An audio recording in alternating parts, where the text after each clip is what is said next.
Ibn Webb, Ib Webb, Quran, the Sum, another official thanks thing here. Doing the Essex County All Day edition.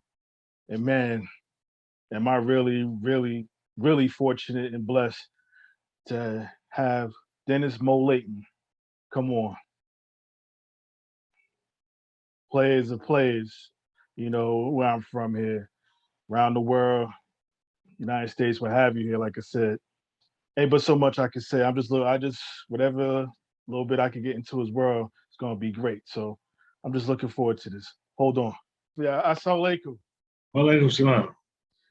Thank you again. Again, I know there was just some technical difficulties, but like I said, I'm so appreciative, Mr. Layton. Like I said, you just don't know anytime or I don't know, maybe I messed up for a reason so I can talk to you again. I don't know. But I guess, Okay. yeah, so yeah, basically, again, what this is, just going down memory road, talk about anything else in between. And like I said, I think just hearing your name, Week Wade, as I always said in our conversations, I gotta make sure I pronounce it right because That's right.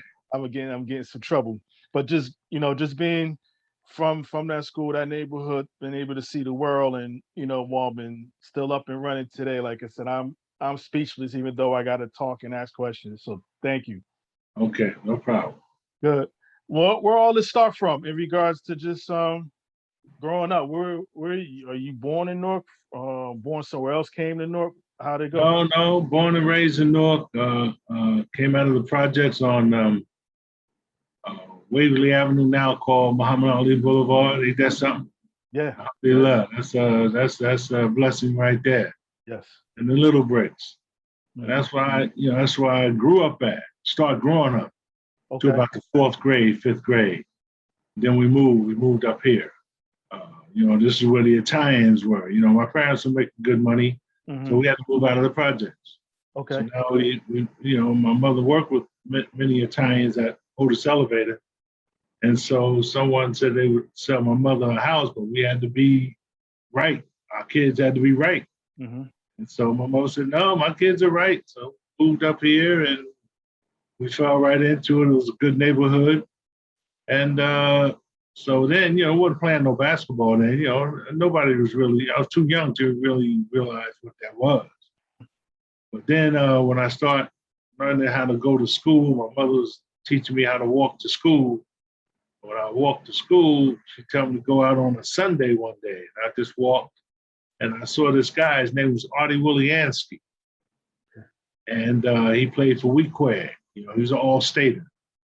And he was in the playground, just working out by himself. And see, back then, you couldn't get in the playgrounds. The playgrounds were closed on weekends. Wow, I didn't know that. Really? Oh, yeah. If you want to play on weekends, especially up where I lived at, you sneak over there, you climb over the fence.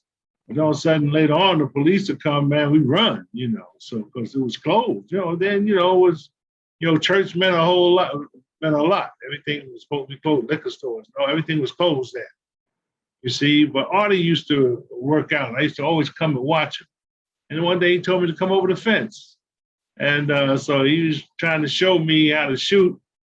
And but I was left-handed. So he said, oh, okay, I see right now you left-handed. So I said, yep. So I started shooting with him. He started teaching me how to shoot this basketball. So that's where it started with me. And so then down the line, come to find out, as I got bigger, Artie Williansky went to Weequahic. Okay.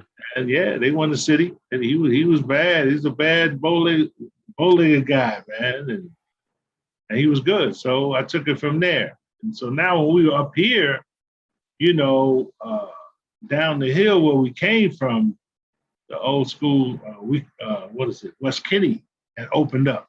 Okay. Yeah, so they was loaded, with all the brothers down there in the projects and stuff. So they was learning how to play full court basketball. So some of us, when my brother and them went down there to play against them, man, they just blew us out, blew my brother and them out, but I wasn't playing. Oh, and, yeah, just wiped us out. And as a matter of fact, that name Shabazz was back then. That we talk about 1961, 62. These guys, I don't know where they came up with that name, but it was like different. Okay. And had all the Project Brothers, man, them cats could play. But then, we had never played, my brothers and them had never played full court. And see, they was playing full court down there. So then they came up here to play us. So now my brother and them got a little better on how to play full court. I mean, they beat my brother and them, but still was better. Okay. And so I learned. I'm looking, I'm watching, I'm looking. And then I would practice by myself a lot too, just like Artie Williams. You know, so then before you know it, my brother's in high school, and I went to go see him play at Weequahic and beat Southside. And man, that was exciting because I ain't never seen a packed gym like that. Yeah. You know? Yeah. So I said, man, I'm gonna do this, you know. And so then I wound up going to Weequahic, you know. But I didn't play there was a lot of prejudice at Madison. I didn't like the basketball coach. Okay. Yeah, that fool, his name was Peloso. He wound up being a principal at Westside. Big stupid ass man. Sorry, but that's the way I feel about him. That's what I feel about him when I go to the grade. But he's a very prejudiced person, so that's what made me leave Madison. Okay. And go to Weequahic in the 9th grade. Because he had a nerve to cut me on the basketball team. I said, man, I could beat your whole team by myself.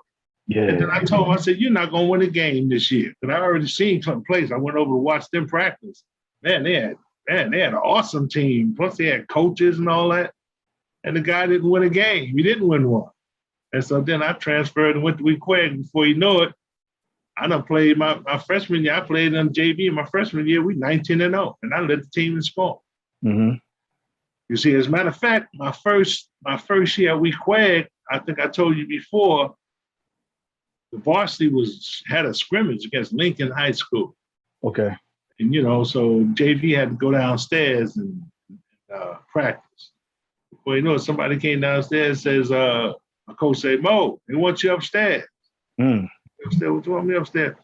I don't know, going up there, you know, don't be nervous. I said, what, I'm playing? He said, yeah. I said, oh, man, you know. So now I'm going up here playing against, you know, I'm just in the 9th grade. I'm playing against seniors, you know. And I just happened to play real good, you know. And the coach over there said, asked my coach, he said, what grade is he in? He said, he's a freshman. And I was killing his boys. He said, hey, he said, fellas, you know what grade that little guard is? He's a freshman. Yeah. Yeah, so he let me play for a few minutes. He said, okay, that's all, we going down. I guess I was like a secret weapon later on. He didn't want nobody to see me yet. Now, your brother Larry, what's the age difference between you guys? Well, matter of fact, he was on the team. Yeah. So we played together. We was cracking up when I came out, man. I was like excited. So me and him clicked right away. We was kicking butt, man, you know, together. So, yeah. You know, I probably could have played varsity that year, but we had a good JV team. Yeah, you said 19-0, right? 19-0, we won everything. City, county, Christmas tournament. Yeah, we were good. You know. Now they can't hold you back forever. So your sophomore year, was it? You had to play varsity. Yeah, I had to play because some guys wound up ineligible. Some guys didn't come out. I don't know what was wrong. And coach had told me before the season started, he says, I know you got a good JV team again. He said, but you might be playing varsity. Okay. So, okay, you know, man, you know, there's some great ball players out here, man. I just couldn't see myself playing against some of these guys that were playing. But, well, you know it, on Southboard, I'm playing against them.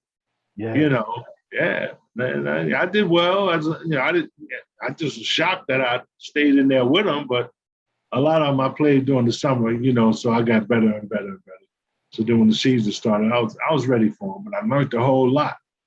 Okay. So we took our licks. I said, okay, I'll be back. Came back the next 2 years, brother. He lost in one game in 2 years. Yeah, so you go back to that whole transition from losing some games sophomore year, then junior year, you guys just, it's magical. Like, how magical was this? Hey, man, you know, it was, I give a lot of credit to my coach. You know, we had our junior year when Dana Lewis wound up coming to our school. And, you know, he's 6'11", everybody seen nobody big as that. Now, did he come from somewhere in North, or he came from out of town? From New York. He came from New York. Okay. And then George Watson, he was old skinny old thing, right? And he's 6'9".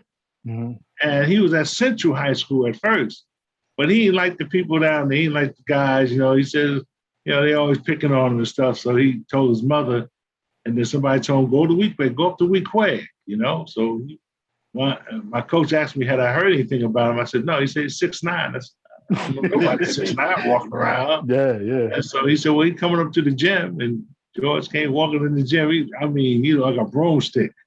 Mm-hmm. But I had seen him walking around, but I never knew he was a ball player.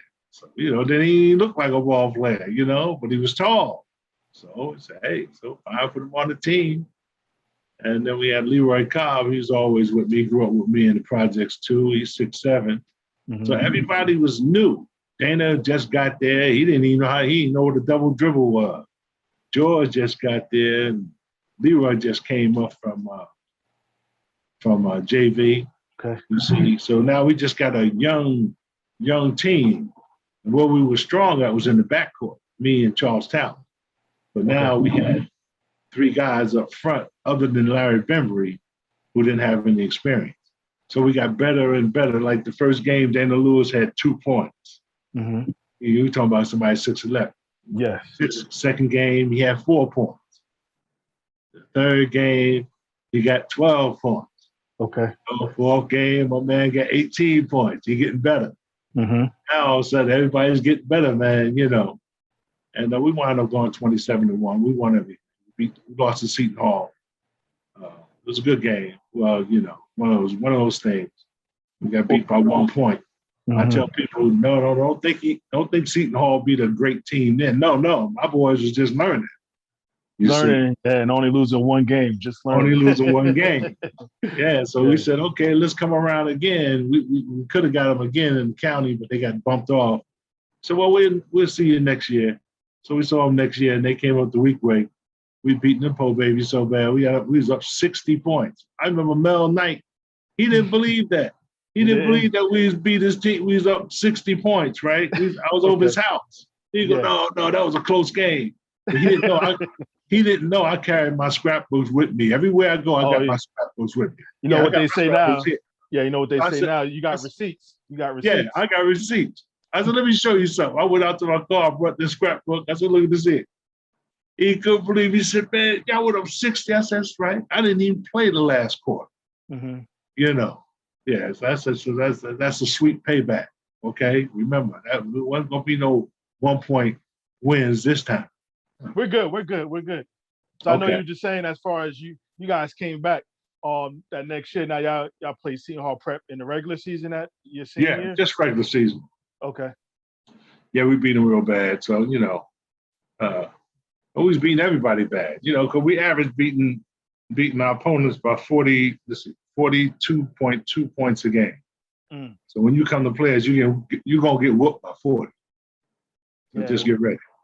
Nah, no, confidence is at an all-time high. Like, how just was it for you just playing in these packed gyms? Everybody wanting to see y'all go down. Like, how exciting was that for you? And that just I'm sure made your game that much better. Yeah, every game was packed. But the most important ones that I really loved was Boys High when they brought New York over here. Okay. No, you ain't gonna bring no New York guys over here. My family live over there, so I ain't hardly let my father's side of the family come over here and spank on New Jersey. That's out. And they had an awesome team. I think they was number 5 in the country. Okay. Yeah, they were good. They came in here and they had a tight game against Westside. Westside should have beat them. And then Central, I don't know what happened to Central. They just punked out. I mean, they Boys High played with them, dunked on them. Mm-hmm. And then after the game, we sitting up in the stands. Yeah, I was gonna ask you about that. Yeah, they walking by us. Guy pointed up and said, "You guys are next." Mm-hmm. And Mr. Fine always taught us to be gentlemen, don't say nothing. Mm-hmm. I got to say something because you ain't gonna be talking this stuff here in my town. You just beat Central. Hey, we beat them. We blew them out too. So I just say, hey, you make sure you cross over that bridge. That's right. You make sure you make it back over here. I said, because that's Central, where we quack. Big difference. Yeah. It's a big difference in the devil and the Indian. Big difference. That's right. So they came over. I mean, a lot of people thought they was going to beat us. And if you ever want to see a Duncan exhibition, you should have been at that game for the warm-ups. Ain't nobody never seen nothing like that. Mm. We're dunking, they're dunking, the crowd's going nuts, man. You know, they say, oh, then when the dunking stopped, I mean, people were like, whoa, let's get this thing on. It was pumped up. Yeah, did they have to move Huh? the game? Did they have to move the game to a bigger gym, or No, he's at Upsala College. Right at Upsala. Oh, okay. Yeah. I mean, I don't know no other gym that we could. That was it. There, or either Seton Hall, but Upsala College had a big gym. Okay. No matter what, even when we played down in Atlantic City, we had 20,000 down there. You should have seen what was outside on the boardwalk that couldn't get in. Mm. You know what I'm saying? Ain't no kids been around nothing like that. Mm-hmm. You know? So, you know, how many pros have done that in high school? Yeah. 20,000. Yeah. And then out on the boardwalk, man, you can't even walk trying to get in there. Now, before you get to that, I know you're telling the story, and I apologize if I cut you off. You talk about how the New York school came back. It was a dunking exhibition. You were just lights was on. You guys, it was time. Well, the game started. Buzzer rang, you know. Now the game started. So I walked out there. I said, hey, I told one of the guards, I said, yeah, I see you made it across the bridge. Mm-hmm. I said, okay, let's get it on. You know. Well, you know what, man, it was 10-0. We wasn't jiving, Jack. Matter of fact, I think they got the tip. And this guard who really liked to dribble all through his legs, we already had a plan for him. Okay. You know, so we just sat back and let him get all pretty. And he trying to drive past us and going there on them giants I got. Then you go on in there and mess with them 6'11", 6'9", 6'7". You go in there. Mm-hmm. And he did. He missed. And boy, I remember Leroy. We always talk about Leroy Cobb, our 6'7" guy. He was skinny, but he had long arms. He grabbed that first rebound. He said, get down. I said, let's go, Lee. Pitch that sucker out. Man, we had a fast break. Me, Billy Maynard, 6'4". George Watson, 6'9", who's running like a reindeer. And see, George liked to shoot long jumpers. And see, Boys High running straight down the court. Man, George opened that thing up. Long jumper. Whang. Mm. They came down, missed again. We rebounded again. We took off again. I hit Maynard. Maynard shot. Whang. 4-0. Then, you know, we came down again. They missed again. We came down again. You know who pulling up. It's my turn. That's right. It's my turn now. Whang. So I said, man, we got 3 guns going already, and Dana and Leroy ain't even got started. Mm. So we was up 20 at half. Yeah, we blew them out. It was a shock. It was a shock. You know, so I really, really enjoyed that. that was a sweet win. But you know, you beating some. But you know, that's something that Jersey had never done before, and they were just trying to find somebody to give us some sort of competition. But you know, like I told you, we beat the colleges too. We were St. John's, we were Montclair State, Monmouth College. Yeah, we wasn't even scrimmage high school. Because every time we tried to scrimmage at high school, they stopped after the first quarter. Because, you know, the score would be like 42-0 or 42-2. Coaches say, hey, we ain't playing no more. Y'all go on and keep the gym. And we're practicing, you know. We're sorry that brought you over here, but you know, you're not getting anything out of this. And so we would practice in their gym. So coach said, well, we try some colleges. So we tried colleges. And first they start with their freshmen. Man, you better get these freshmen out of here. You better get your varsities out of here. And that's what they did. We blew them out too. Connor Sucker, he was the coach at St. John. At St. John. And he couldn't believe what we was doing to his freshmen. And he went in the locker room, told his boys to get back dressed. There they go. Come on, what do you mean? You know, we already finished. No, I want you to come out here and go against these boys out here. And I could hear him say, "We don't play against these high school kids, so all right, come on out here." And I heard them kept saying that. Yeah, all right. So oh man, I mean, it was sad what we was doing to them. And then Coach Connor Sucker stopped it. He said, "Okay, you guys go ahead and finish with the freshmen or whatever." He said, "Listen, don't you tell nobody what happened in this gym. Don't you tell nobody." And that was it. Yeah, we were awesome, man. He wasn't gonna mess with that team. Yeah, they talk about that team now. Even what's my man's name over there in Jersey City? That's the coaching. coach. Oh, Mark Yeah. Brown. No, he's not coaching now. We used Charlie Brown.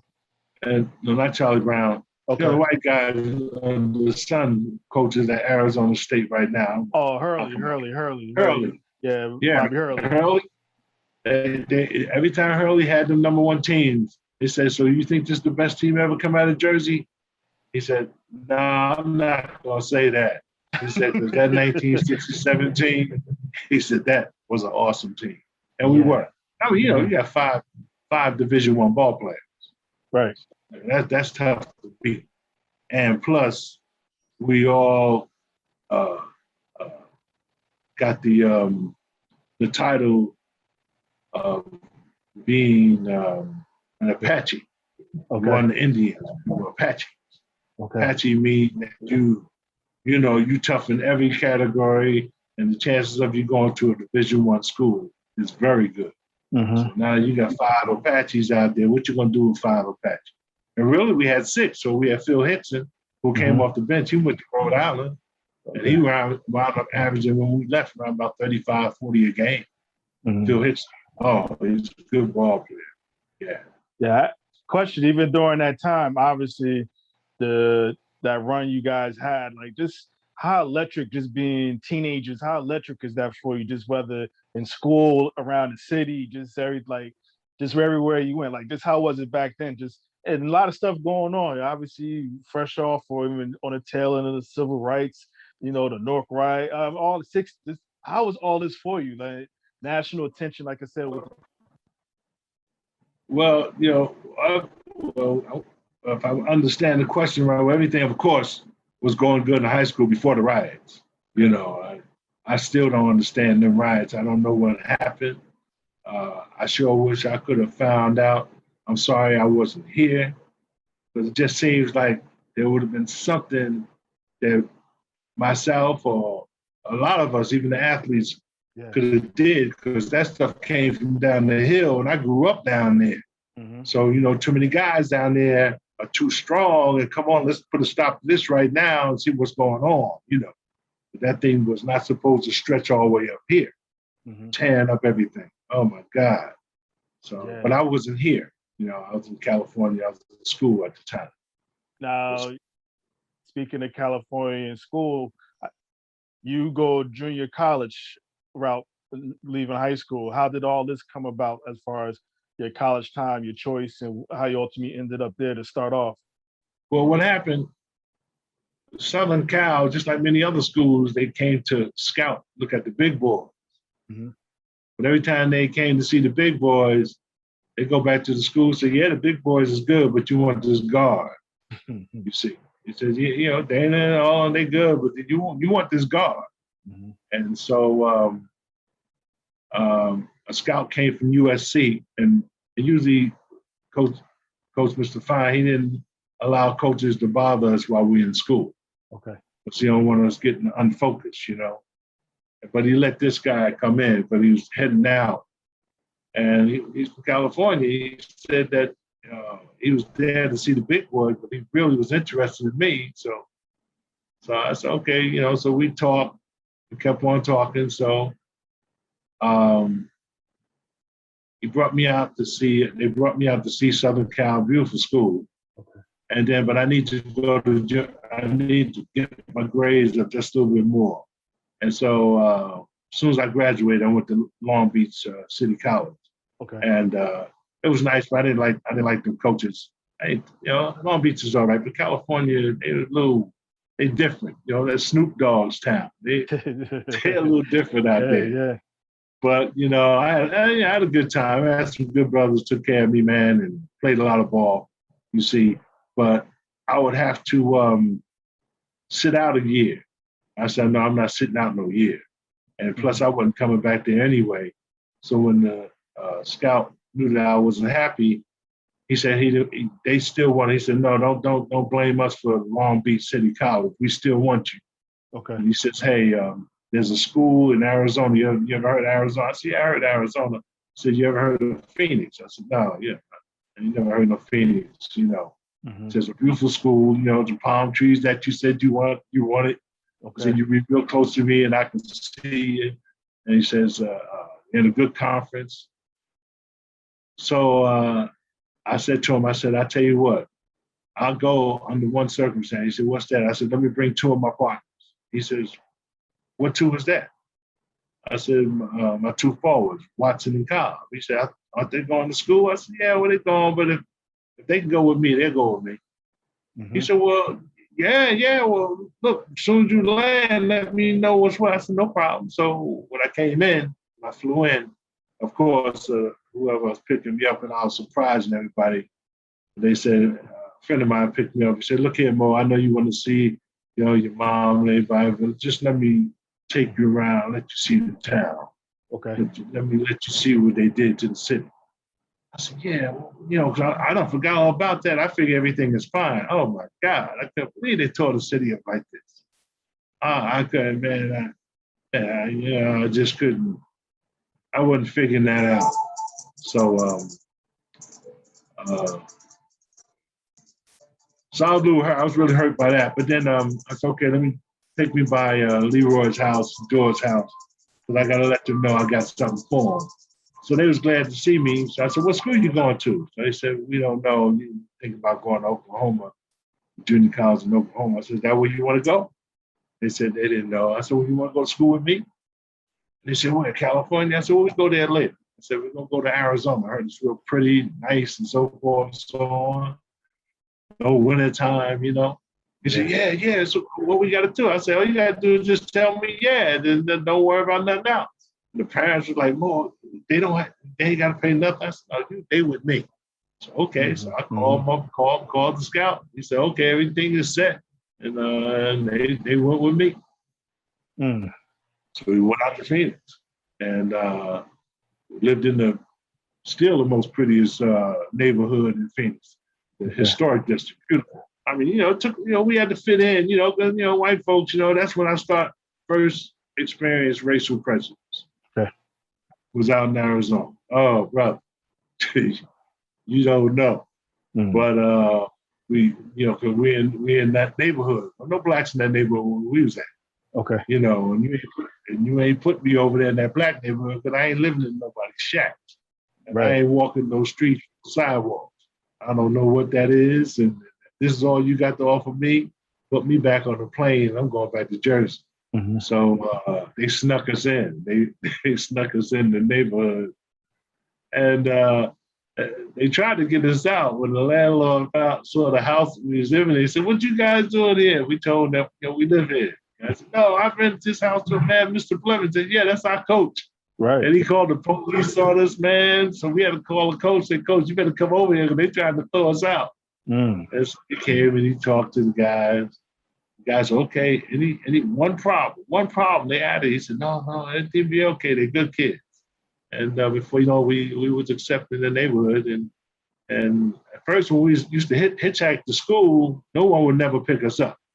But we can walk 2 miles. It was nice, beautiful. It's beautiful, man. Palm trees, everything go through the neighborhood. I don't mind walking. But then once we hit the papers, once the season got ready to start, they talked about the Jersey's Jet Set boys. They had our faces in the papers and stuff, Yeah. So now we out there, we walking to school. We wasn't even trying to hitchhike no more. These cars are coming all up on the side of us. Hey, you guys going to PC? We see you guys are the guys in the paper. I said, yeah, come on, we give you a ride. Mm-hmm. There it was, man. Mm-hmm. Yeah. That was beautiful. Yeah. How was that year? How'd you guys do on the court? It sounds like you guys. Yeah. We won the state. Won the conference. We got knocked out of the regionals. Okay. Again, I tell you, trying to deal with that racial prejudice thing. We got a coach that's trying to play his people. Hey, man, we got to win this game. We got brothers on here, but you can't be taking us out of games. Mm-hmm. So I think we ended up something like 27-4, 27-5, which is a good record. Mm-hmm. And so then the coach didn't think we was coming back. I said, no, we come back. He said, look, I'm going to do this, do that. So coach, don't worry about it. We coming back. Because he realized that we had a lot of knowledge. I mean, Mr. Fine, I've had them all. I've had all coaches. Mm-hmm. Nothing's like him. Nobody's like him. It's like ain't nobody out coach me. But I know what to say because I had the greatest coach ever. All my coaches were coaches of the year throughout the United States. Every one. My junior college coach, my senior year, 35-1. USC, we were 26-2. You see, but Bob Boyd still got the Coach of the Year award. He would have got the national title had he not been so stupid, trying to play that prejudice thing again, trying to push Westfall. Come on, man, that's embarrassing. Westfall's an underclassman, man. My brother see got some white boy over me. That, it's just the way it is. Yeah. Come on, you got to be kidding me. Why you think I came here? I came here to get Pistol Pete. Now you talking about Westfall? Come on. And let me get out of here and play you, and let me show you what I'm going to do to your Westfall. Yeah. You see? Yeah, so I didn't know that they were doing that, but then when they realized I wasn't liking that, then they shaped up. For the next year, that's why we wound up being number one in the country. Now before that year happens, did anybody try to take you from USC while he's at junior college? Oh yeah, Long Beach, Tarkanian. Oh, okay, yeah. He was trying to get he was trying to get me out. I was leaving. I wasn't coming back my senior year, and so I could go to Long Beach. You see, and so Coach Boyd got wind of it, and so he called me up, told me to come up to the office. I went up to him. He said he'd been hearing things. I told him, I said, no, I don't think I'm coming back. So he says, no. So we had a long talk. He said, well, why don't we just meet every day, till school is out. We just talk. So, yeah. And so we ironed out a lot of things, So when you iron out these, I say, you pushing this guy Westfall. You ain't telling me nothing about that. I was the number one junior college ball player in the country. And UCLA, that's one of the greatest stories that I can say is UCLA wanted me real bad. You see, I think I told you about that UCLA story. I don't know. No, you did. Yeah. You see, and I hear that, and every time I hear that Bill Walton talk, he don't know nothing about USC. And every time you hear him talk, he talks about Westfall. And every time he talks about Westfall, he's telling lies. You see, especially when he said Westfall's the only ball player that ever said no to John Wooden, UCLA. I'm not gonna put that way to say I said no to John Wooden. No, that's not what happened. Okay. John Wooden they had a scout coming after me, and we lived like out on the Indian reservation, so to speak. And it was nice, and there was new developments, man, but didn't have no streets on it yet. But anyway, it was like around about 12 o'clock at night, 1 o'clock at night. Somebody's knocking on our door. We ain't got no lights out there, So who the hell is this knocking on our door? So I said, yeah, who is it? He said, yes, I'm looking for Dennis Layton. Dennis Layton. No, Dennis Layton live here. He said, do you know where he lives? Yeah, he lives somewhere around here, but he don't live here. And so I said, well, who's calling? He said, well, could you tell him that John Wooden from UCLA wants to talk to him? So I said, what? I said, whoa. I'm Dennis Layton. Hold on. I opened up the door because I wasn't happy until I could hear from UCLA. I heard from everybody, but I didn't think I was complete unless I heard from them. And they came really at the time when people were signing, letters of intent was going out. Okay. Yeah, so he had the package. I had my plane ticket. I was being picked up by Kareem Abdul-Jabbar and Lucius Allen. And we was going to go to the final game for the Boston Celtics and the Lakers. Oh, yeah, it was all, they had me all planned, you see. So, plus he gave me the pamphlets, everything about UCLA and the picture of Pollard Pavilion. And so I said, hey, we all had our letters of intent. We're supposed to be sending them in. So when he left, I said, look, hold on to the letters of intent, but we're going to UCLA. He said, what? I said, yeah, this is what I've been waiting on. This is where we going. He said, well, what about the scouts? And I said, hey, man, let's see what's happening. So then Denny, I had to call Denny Crum. So I called Denny Crum the next morning. I was the assistant coach. Okay. Hey, Denny Crum, how you doing? Hey, Mo, this and that, this and that. I said, Denny, I ain't got, no offense. I said, but I won't believe this until I can hear John Wooden myself. And he said, oh, you want to talk to us? I said, yeah. I said, because I'm excited about this. And I've been waiting to hear from you guys. Yeah. Well, he's in a big meeting and he'll call you at lunchtime. I said, okay. So I worked at the student union. Okay. And all the people would ask, say, hey, everybody, so it was packed at the student union. I said, and about at 1 o'clock sharp, this phone's going to ring. It's going to be John Wooden from UCLA. 1 o'clock came, phone rang, and I picked up the phone. Hello, this is Mr. Layton. I see it says, hold on for John Wooden. So I said, it's John Wooden. So everybody's yelling, yeah, John Wooden. So he got on the phone, hello, Mo. And I'm saying, Coach Wooden? Yeah. So what's all that noise? I said, I got the whole school out here, and I told them you was calling, so they all going crazy. And he just died laughing and everything, And so he was honest with me. He just said, Mo, we really need a experienced guard because we feel we got a good team. And he said, but I did hear that you got two forwards that you wanted to come with you. He said, we'd love to have them, but we're set at them. We're set.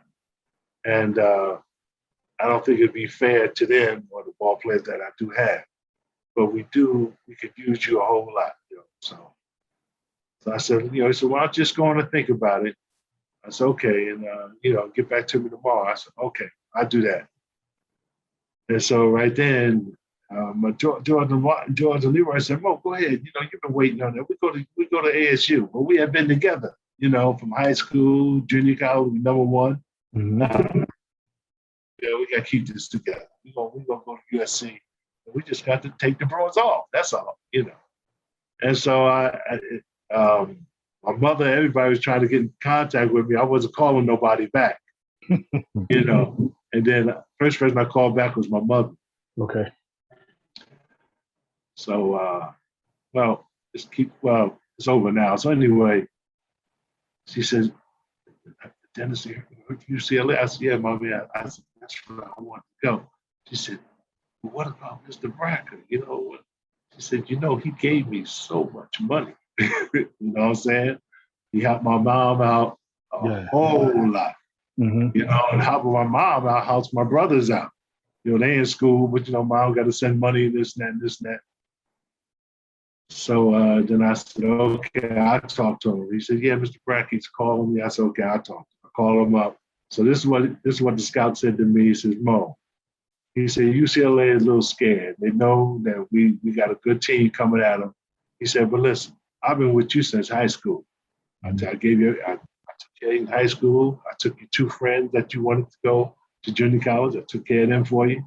Took care of mom for you. He said, now they come at the last minute and now they want to grab hold to you. Mm-hmm. I said, I want to send them tickets back. He said, Mo, send them tickets back. He said, get rid of them right now. He said, because if you go visit UCLA, he said, I'm being very honest with you. You're going to sign.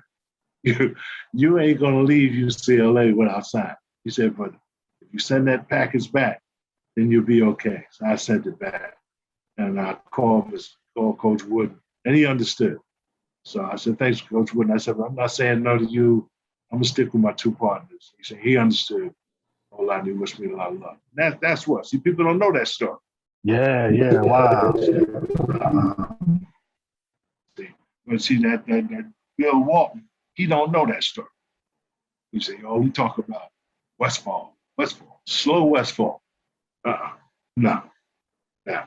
As all my guards that I played with in school, he would be the last one that I would pick to play with me in a big game. He ain't got no defense. Mm-hmm. Now, if he scored 25, his man gonna score 30. That's just the way it was. Yeah. He had no defense. You see, but they'll build him up like he's somebody. No, bro. And then they don't understand. Hey, when I left USC, we was number one in the country. Westfall, you came back. You, Ron Raleigh, the team came back. What was you rated when I left? You wasn't even rated. You didn't go nowhere. You didn't break the attendance records. I broke all attendance records, when I was there. Everybody knew who the man was. When I left, they ain't been number one since. And we talking about 1971. You ain't been number one since. And that that makes me feel good. So everywhere Absolutely. I went, it makes me feel good. So I'm up there with the big league, and I got championships as far as I'm concerned. But I'm just an uncrowned champion. But there's a lot of championships I'm supposed to have. Mm-hmm. So in the NBA anyway, and I definitely supposed to had one in junior college and NCAA. Should have won that. Because the deep thing about this, people don't know this either, that in 1971, when UCLA played the finals internationally, he played against Jacksonville. That's Artis Gilmore. That same team that they played against is the same team we played against in junior college in the semifinals in the Nationals. Should have seen that game. It was 100 something. Man, we beat that team, and so now that team that team was called Gardner Webb. Then those guys went to Jacksonville, and they was in the finals, and UCLA beat them in the finals, and we already beat them. You see, so we should have beat UCLA too. But it's a big controversy. You can't find the films on that. Everybody, them films disappeared. Why? Why'd you take Mo Layton out this game? And when you took Mo Layton out this game, there's something that John Wood never did. You know what that was? What's that? He ain't never freeze a ball. And you know why he froze this ball? Because Mo Layton was getting ready to come back in the game that he should never have been taken out. And he had no answer for me. So he froze the ball for 7 minutes. 7 minutes. When I got into the game, they had a 5-point lead. And it was like 2 minutes to go in the game. And we lose the game by 3. You see? And so they said, John Wooden, you froze the ball. He said, you never did that before. He says, yeah. He says, when we came out of this timeout, we didn't understand why Bob Boyd took Mo Layton out of the game. He's the one that's killing us. So when he did that, we got the lead. And so when he got off the bench, we had no answer for him. So the best way to stop him is don't let him in the game. That's a good compliment. That's from John Wooden. Definitely. That's from Wooden. It ain't from me. I got my scrapbooks, everything right here. I got all my stuff. Yeah. So just the real truth, you see. So like I tell people, I know a lot of people wonder why, they don't understand why what happened. How come I didn't get on All-Star team? How come I didn't reach these heights? It's because you tore my city up. You tore this city up, and you guys don't know that hurt me. They don't understand that. You see, you taught a lot of Jewish things here. You know who runs the National Basketball Association? My Jewish friends. That's who run it. Yeah. You see, so when you harm this city, you harm me, big time. But still, I can help you, and I come back here to help this city, but you don't want no help. Yeah. Goodbye. Yeah. Now hold tight. Now hold tight with that one. I was going to ask as far as back in college, you brought him up and said that was one of your reasons or the main reason. What went down that game against LSU, Pistol Pete? Man, LSU, that's why I went to USC. I went to go get him. I wanted to get, because every time I keep kicking these cats' butts, who they rate, here comes another one. You see, I ate up Austin Carr. He was the best in the nation, they say, averaging 50 during the traveling all over. So I locked him up. He had 9 points. When they came to say, then they said to me, do I know what I just did? I said, what I do? He said, you held the nation's leading score to 9 points. I said, he ain't getting no 9 points on me. I don't even want to hear that. I don't even want to hear. And they laughed. Everybody laughed. Notre Dame, the school you went to, was trying to get me right then. So now, Pistol Pete Maravich. Where this guy come? Who's this guy? Oh, he's good. Yeah, if you're scared of him, you know. So and that's what USC used too as a tool. They said, you know, we play LSU. If you come here in your junior year, we play LSU. I said, Pistol Pete? He said, yeah, you want Pistol Pete? I said, where you playing at? We're gonna play him down there. I said, that's what I'm talking about. Brother, if you want to read something, get Pistol's book and read about what went down at that game. The people trying to get in the game. You should have seen, the book really tells you, his book. And I'm in that. Oh, yeah. But they don't really say, what I did to them. That's one thing. They just said in the first half, the first part of the game, Pistol Pete disappeared. Dan Riley disappeared because Mo Layton was on his butt. And he had the ball because he's too slow. You see, and plus I can jump. I'm quick. So he can dribble, he go up. There's a way he go up. You got to go up, then you cock it. By the time you go up, now I'm going up after you because you're going to cock. By the time you cock, I'm going to be way over you, and I'm going to take your ball out the air. And that's what I was doing. I was taking his shot out the air. The people were, and before you know it, I'm down at LSU. We got these guys 36-9. And so now they pulled some crazy fouls on me, and coach took me out the game, put these 2 fouls on me. I come out the game. When I came out the game, Pistol Pete had 2 points. He had 27 at halftime. And that dumb Westfall around there talking about it in the book. You see it. We kept a fresh man on him the whole game. There was nothing we can do with him. Why are you lying like that? Pistol told the truth in that book. Why are you lying like that? You know, the reason why he got off because you were scared of him. He was killing you, killing the other white guy on my team, Dana Paget. He was killing you guys. But when I'm in the game, he ain't never had no brother on him. And that's a big difference. You got, not only do you have a brother on you, but you got somebody on you that's been on the teams that's number 1 in the country. So you playing against an All-American. That's what you playing against. And I came down here to kick your butt, and I did, and I beat you down at LSU. And that's it. You see, but you had 50, but you didn't get 50 on me. You got 50 on Westfall. If you read the second half of the game, they said the second half started and Pistol Pete disappeared again. And we went back up again. Yeah, then all of a sudden they threw a foul on me, so now we had to go to zone. So now Pistol's running around. He running around, he's shooting on other people. You ain't shooting, you better stay out of my area. He tells the truth in his book. Just get that book. He'll tell you. It's in there. I ain't making this up. Nah, I believe you 1,000%. You know, plus, like I said, my stuff is right back here in my trophy case. All my stuff, my scrapbooks is right here. Nah, you got the receipts. The truth is right here. I got the receipts. You know, but you can't find the film. We used to look at them films all the time.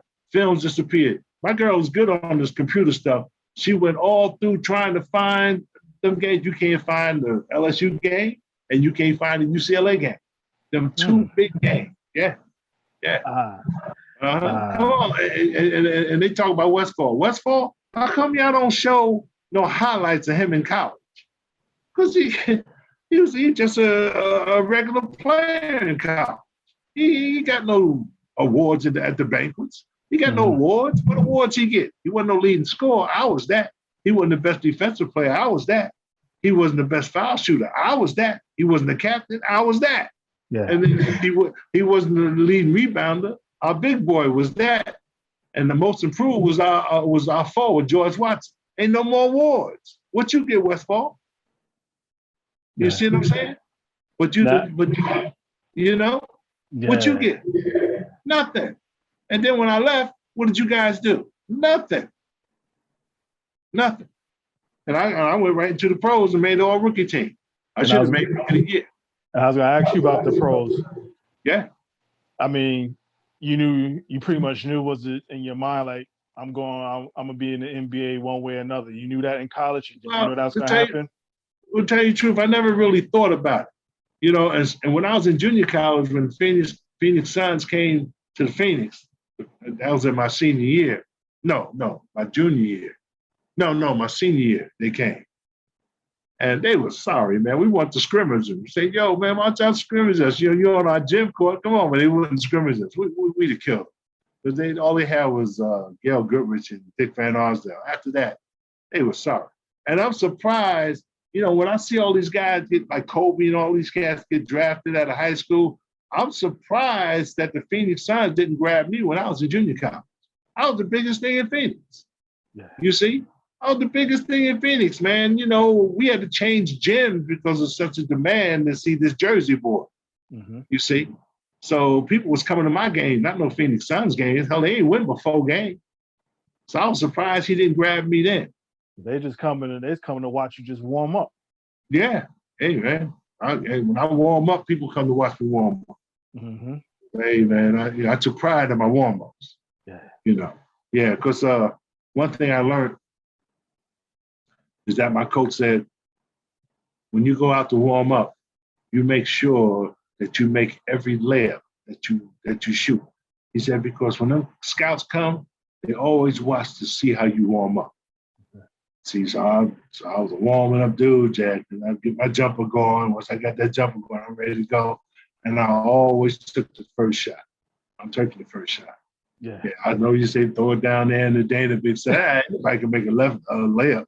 No. I want people to know that there's a 6 shooter out here that's getting ready to shoot this jumper. And so now when I shoot the jumper, this thing go down. Now when I go to my big boy, you got to back up. When you back up, I'm going to shoot these jumpers on you. Mm-hmm. So that was it. So no, I'm taking the first shot. The first shot. Yeah. Oh, yeah. Everybody always say that. They said, one thing I always like about you, you always took the first shot. I'm going to show you who the boss is. Coach always say, when we get ready to play, always tell Dana, okay, on the tip, we got to show him who the boss is. Let's get that tip. You show him how to really jump up, and the tips of his fingers, and tip it to our 6'9" guy, and he get it passed to me. And hey, once that ball's in my hand, brother, it's mine. Yeah, you ain't missed too many of them first shots, I'm assuming. No. Hey, I don't even remember any that I missed. Especially when I'm at home. We play at high school. No. I'm opening it up and I'm pulling up deep. But that's my court. We quick. Oh no. I'm pulling up deep and I'm gonna hear everybody go shh. Yeah. Nah. Definitely. And I know you talked about the pros. Interesting how they wanted you. You said Phoenix should have took you in junior college. They wound up taking you when it was time to get drafted. Oh yeah, I should have went in the first round, but like I said, there was a lot of stuff going on. A lot of stuff going on behind my back. Things being said about me. Mm-hmm. See, everything that was happening here in Newark, it was pinning it on me. Let's say, like I told you, when Elijah Muhammad, that Nation of Islam stuff came out, that's back here, man. I don't know what that is. I'm out there. Mm-hmm. You see? But anything that comes in here is put on me. So if they say the white man and devil, they feel that that's the way I feel because I'm from Newark. Man, I ain't calling no white man no devil. Not when he put money in my pocket and give me a scholarship to go to school. Mm-hmm. Well, hell no. The ones that burned down that town back there is the devils. Yeah. That's the way I look at it. You tore the town up, man. Matter of fact, when I come home, you tore my town up. You tore my place up where I worked at, man. I was wearing the blue coat, man. I was working in pharmacy. Drugstore. And matter of fact, when I went to junior college after I left after the riots, when I came back home, the Jewish guy who I was working for called up and said, Mo, I wanna open up the drugstore again. He said, can you help me put it back together? I said, yeah. He said, a lot of my friends ain't coming back, but I'm coming back. He said, the reason why I'm coming back, because I have too many people back there that need me. And so me and George Watson, another guy who played on my high school team, we got together and helped him put that store right back together, right there on Avon Avenue and Irving Turner Boulevard or Belmont, there, you see. So, but then after that, I think he stood around one more year and he just left. All my Jewish friends left, So what can I say? But we had a good welcome. I was glad to see them all back once I made the pros. And I came back to play against New York. And when I came out just to warm up, before the people came, I came out. And there's some lightning going on. And I came out. And as soon as I came out on the court, I hear this big, loud noise of people. And I looked, and underneath the basket, looked like my whole graduation Jewish class. They were all there. Yeah. And I was just so happy to see them. I just ran, I'm hugging them, and they told me that, no, we ain't blaming nothing on you, Mo. We just want you to kick some butt here tonight. I said, you know I'm going to kick some butt here tonight.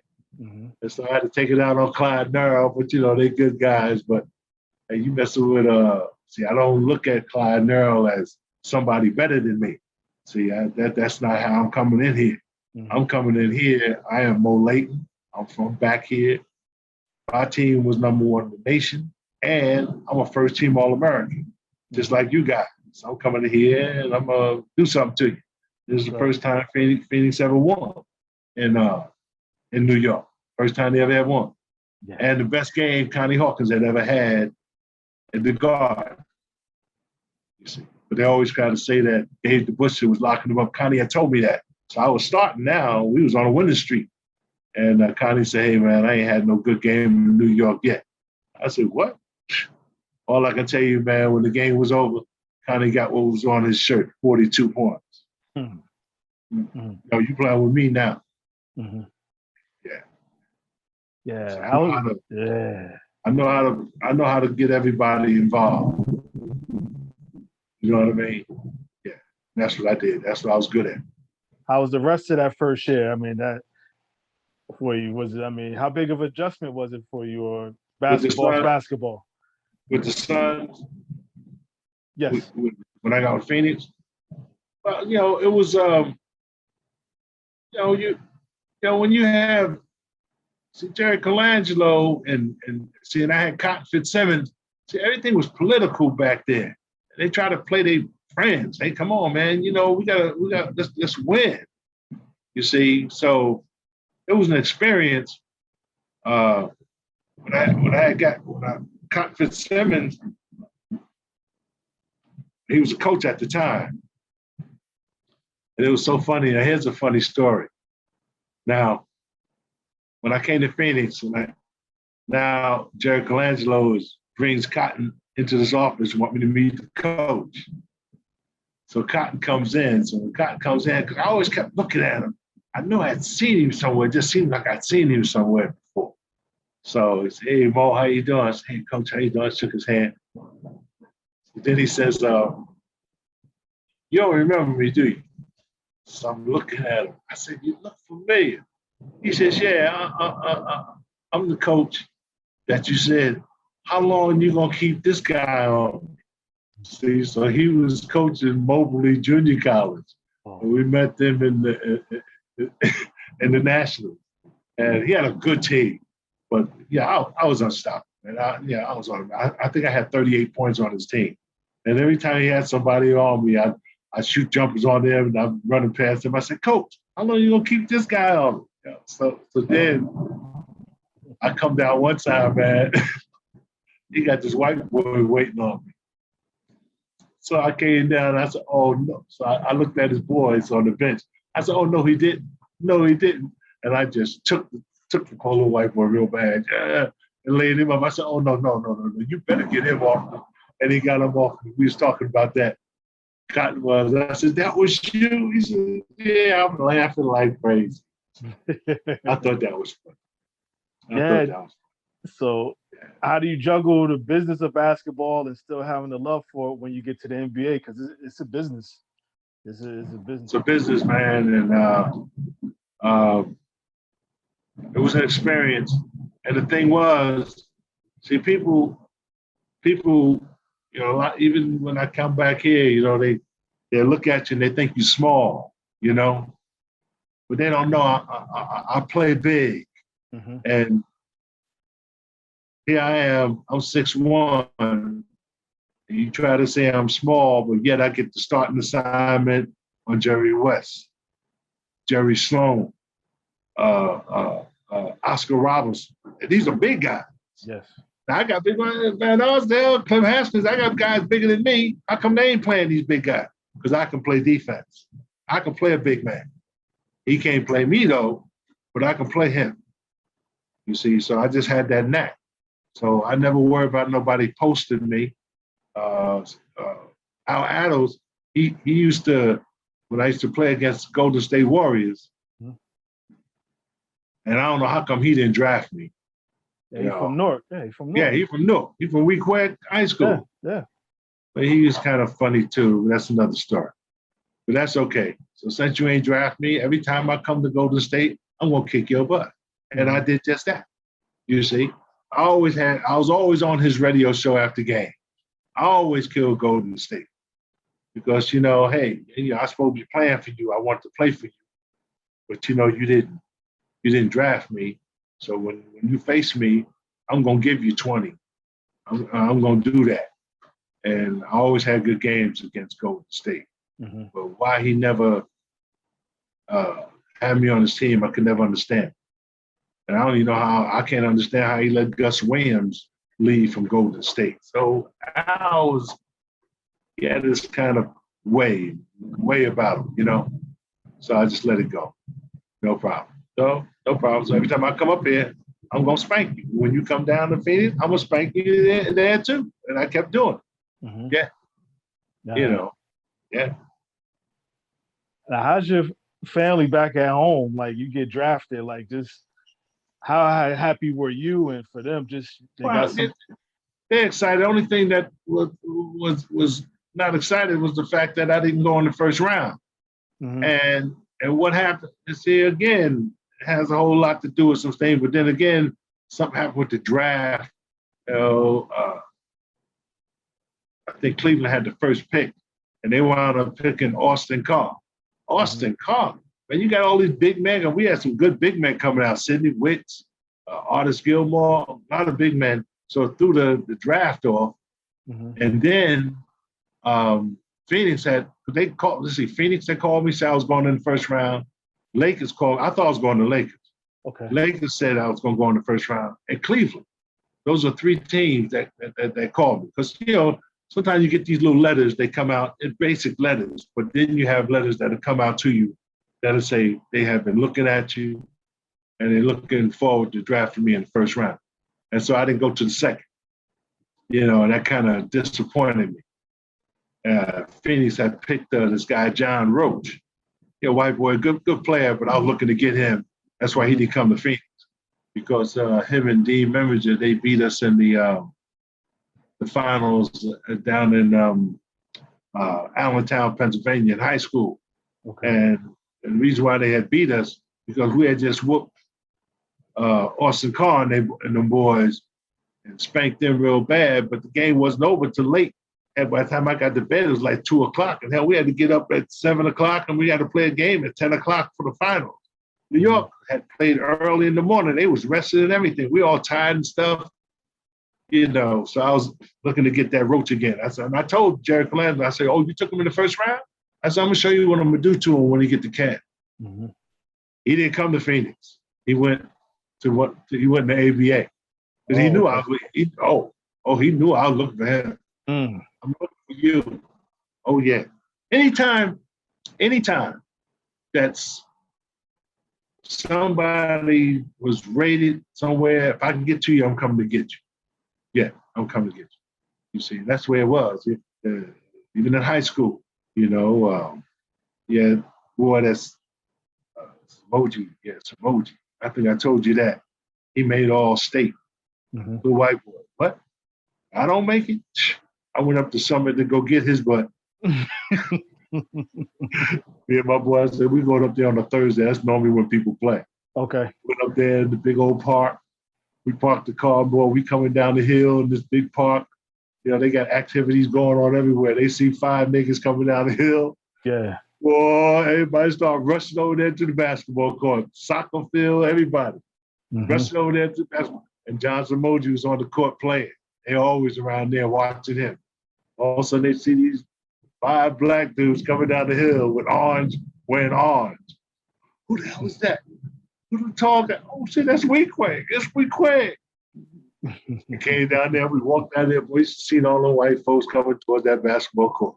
Yeah. And so we came out. Yeah, so we came out on the court. When the game was over, I walked out there, and so Samoji saw me. I ain't never met him. We said, "Hey Mo, yeah, I ain't never met this guy." He said, "How you doing, Mo?" I said, "Oh, John, how you doing?"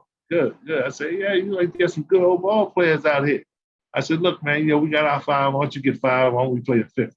25 halftime." Well, I got to go right now. I said, come on, man. There's all these people out here. I said, well, I'll tell you what, we'll cut it down. We'll go 20, 10 at halftime. What? No, I really got to go. He got the hell out of there. And then you just saw the white folk. He ain't got to go nowhere. He killed these guys. They look over, but he ain't got to go no place. I said, he ain't got to go nowhere. I said, they put him on All State. I want to see what he's like. That's right. You on All State before me? Oh, no. We got to do something about this. You see, and then even Davey Caldwell, he led the nation. No, Samoji led the state in scoring. And Davey Caldwell, he was second. I went up to Marshtown to go get him. Because I didn't play him. Tally played him. He had 30-something on him. I wanted to play him. I went up there to this playground. I said, okay, now it's me and you. Took care of Davey Caldwell. See, because if somebody's rated over me, I'm coming to get you. You got to show me. Mm-hmm. That's the way I was. See, so. And that's just how you took it. Obviously, with the first round pick from the Suns, that stayed with you. Yeah, like you said, gotta show you. Yeah. And when I didn't go in the first round, then you should have seen some of these guards that went in the first round. Hey, all these cats went in the first round when they on these teams and I'm coming to play, they on the bench. You take Freddie Brown. You heard downtown Freddie Brown? Yes. Yeah, when they won the championship, him and Gus Williams, hey, we came in the same year. We made all-star team in the Nationals together. And the pictures is down there in Massachusetts. All that stuff down there. But anyway, okay, you in first round, but now I'm playing and you on the bench. Going against Seattle, you on the bench. I go against the Lakers. Jim Clemens, he on the bench. He ain't playing. All these guys are on the bench. Mm-hmm. You see, when I'm playing my behind off. Yeah, because you know why? Because my team coming out of college was number one team in the country. You see? Yeah, and it's just like I love this, like the TV guy. And we had this news guy called Harry Reasoner. Okay. He on the cover of it. And you got to open this book up, man. It got the All Americans in there. Hey, I'm in there, Jack. Got that trophy there. West Hawley got this trophy. You ain't in this. Yeah, but they rating you and saying everything they saying about him, especially in college, that's the stuff I did. Mm-hmm. So he making money off my rep. Yeah. I mean, God have mercy on his soul, but you lived a lie, And plus, you was prejudiced anyway. Yeah. Nah. Had I met him before I went to Southern Cal, I'd have never went there. Mm-hmm. No. Mm-hmm. I would have never went. Yeah. The first time I met him, I didn't like him. Okay. Uh-huh. I told Jerry Colangelo that too. Because when he became the coach of the Phoenix Suns, now I'm there. I didn't know he was going to be coach. And so I'm at a game. When the game was over, I said, hey, Paul, come on, let me in on it. He going to tell me he ain't got no spots. What you mean you ain't got no spots? You're going to be the coach next year. Who in your spot? Mm-hmm. You see? Yeah, he's a prejudice guy. Ain't never invited me over his house. You know what I mean? Because he knows that. You don't do that, man. If you come in my city, my mother gonna make sure I bring somebody to this house. You know what I mean? Earl Monroe, but in my home, when I came off of the Knicks, Earl would come home. I said, come on, Earl, come on up to the house, man. Come on, meet my parents and all that. Earl, come. You know what I mean? Matter of fact, he came to my 70th birthday. Wow, that's all right. Yes. Yeah. They get a good surprise thing on me. Out in, I think it was I forget the name of the restaurant, and it was a hell of a surprise. Earl Monroe game. I said, "Oh man, shut it down! You shut it down!" Yeah, that was nice. Now, speaking of New York, how was it just putting on that Knicks jersey and playing in the Garden. I mean, you right across the tunnel, growing up, raised across the tunnel. How was it? You know, you know, I'm always thank two people. Uh, uh, Eddie Donovan, who was the general manager at the time for the Knicks, and Red Holzman. You see, because I'm out 2.5, 3 years. And so I think I told you before, the greatest thing, I think what really happened was when that Elijah Muhammad died, when he passed away. I think that took a lot of stuff off of me because I wasn't a part of that anyway. But I did want to know what was happening with that anyhow. And, we know the truth now. You see what I'm saying? And that's what got me through. But I thank Red for giving me that trial. And they could, I was so focused, like when camp started, really with the free agent rookie camp, I was so focused that after the first 2 days of practice, Red Holzman called me over. And when he wanted to talk to me, I said, "Oh, come on." He said, "No, ain't nobody cutting you, nothing like that." So the things, I'm tired of these things happening to me. So he wanted to sit down, talk to me. He said, "Look," first he said, on this one, he says, "Look, I want you going home. You come back when Earl and them come." He said, "Because I can see right now you're too good for these guys." I said, you got that right, because I'm going to be killing these poor babies. So I came back. And even when I came back with them, they was coming to my room, Earl and all of them. "Man, what you doing to people, man? Hey, you down there killing them so bad? They sent you home." I said, "That's right, brother. I'm waiting on you guys. I'm waiting on them coming in here. You ain't in shape. You in trouble, bro." Because I'm in shape. Yeah. And to make a long story short, I started the first game of the season. And I was averaging 23, 24 a game. That's right. Oh, yeah. That's that. So, but playing in New York, it was such a relief that I came back, and I couldn't find a better place that I would have loved to make a comeback than New York. Okay. And knowing that I was I didn't even know I was gonna start the first game of the season. Because I just came to we had that exhibition game before the season started, the last one against the Boston Celtics. And we had this guy, Dick Barnett, not Dick, Jim Barnett, another white guy. He was a good little ball player, but he played like he was hurt. He didn't want to play against the Boston Celtics. That's what it was.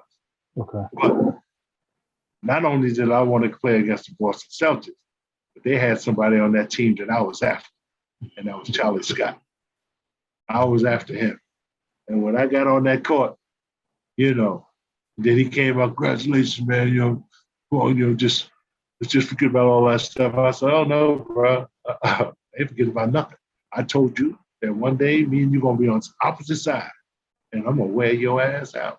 And I said, "That's just what I'm getting ready to do." And that's just what I did. I had 36 on. I was killing Boston. We should have won that game. It wasn't my fault, you see. So that's what put me on that team. Then a couple of days later, we get ready to open the season. I came in, and Bill Bradley came up to me. He says, "You starting tonight?" I said, "Who's starting tonight?"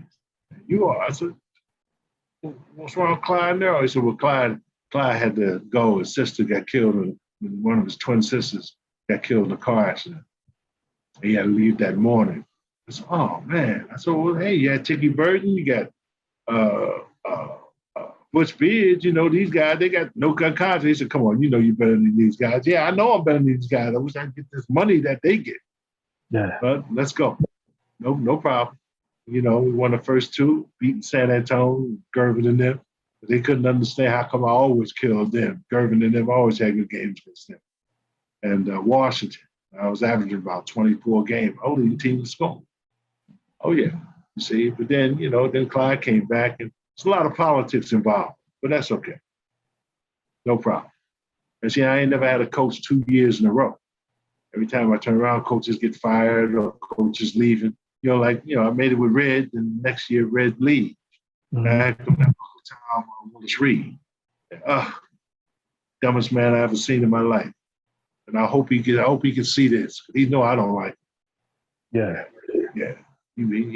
He screwed up. We had a good team. He screwed it up. We had a good team. You know, me, Clyde, Earl, Lonnie Shelton, Bob McAdoo. Come on, man. We got a squad here. Don't mess this up. You know. And so then I wound up going to San Antonio. That was even better. You know, at least I went out with the Iceman. With the Iceman. Iceman's best years was with me. Mm-hmm. Look what happened to Ice when I left. Look what happened to him when I was there. And he got an MVP too. What happened when I left? He was gone. He left. Went to Chicago. You tell me you can't play with Jordan? You can't play with Jordan? But you can play with Mo Layton. You see? There's a difference. You see what I mean? Yeah. So, yeah. But what he said to me was, see, Jordan is a young man. See, you was like a couple of years older than me, and I can listen to you. See, so me and Iceman hung together. Mm-hmm. Yeah. Oh, yeah. And then what I did for him, tell you the truth, since San Antonio will let me go, he should have gave me some money, or he should have made sure I got on that team. Because he had all this training, because when he was holding out, after practice with the Spurs, after practice, then me and him used to go to a gym, go one-on-one. Come on, man. I'm doing 2 a days. You know what I mean? Working with you and working for the team. So now I get jacked over.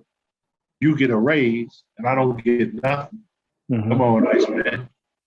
You know, you should have gave me some money. Hell, you're making money off of some of my stuff that I used to say. Finger roll. Man, that's what I said to you.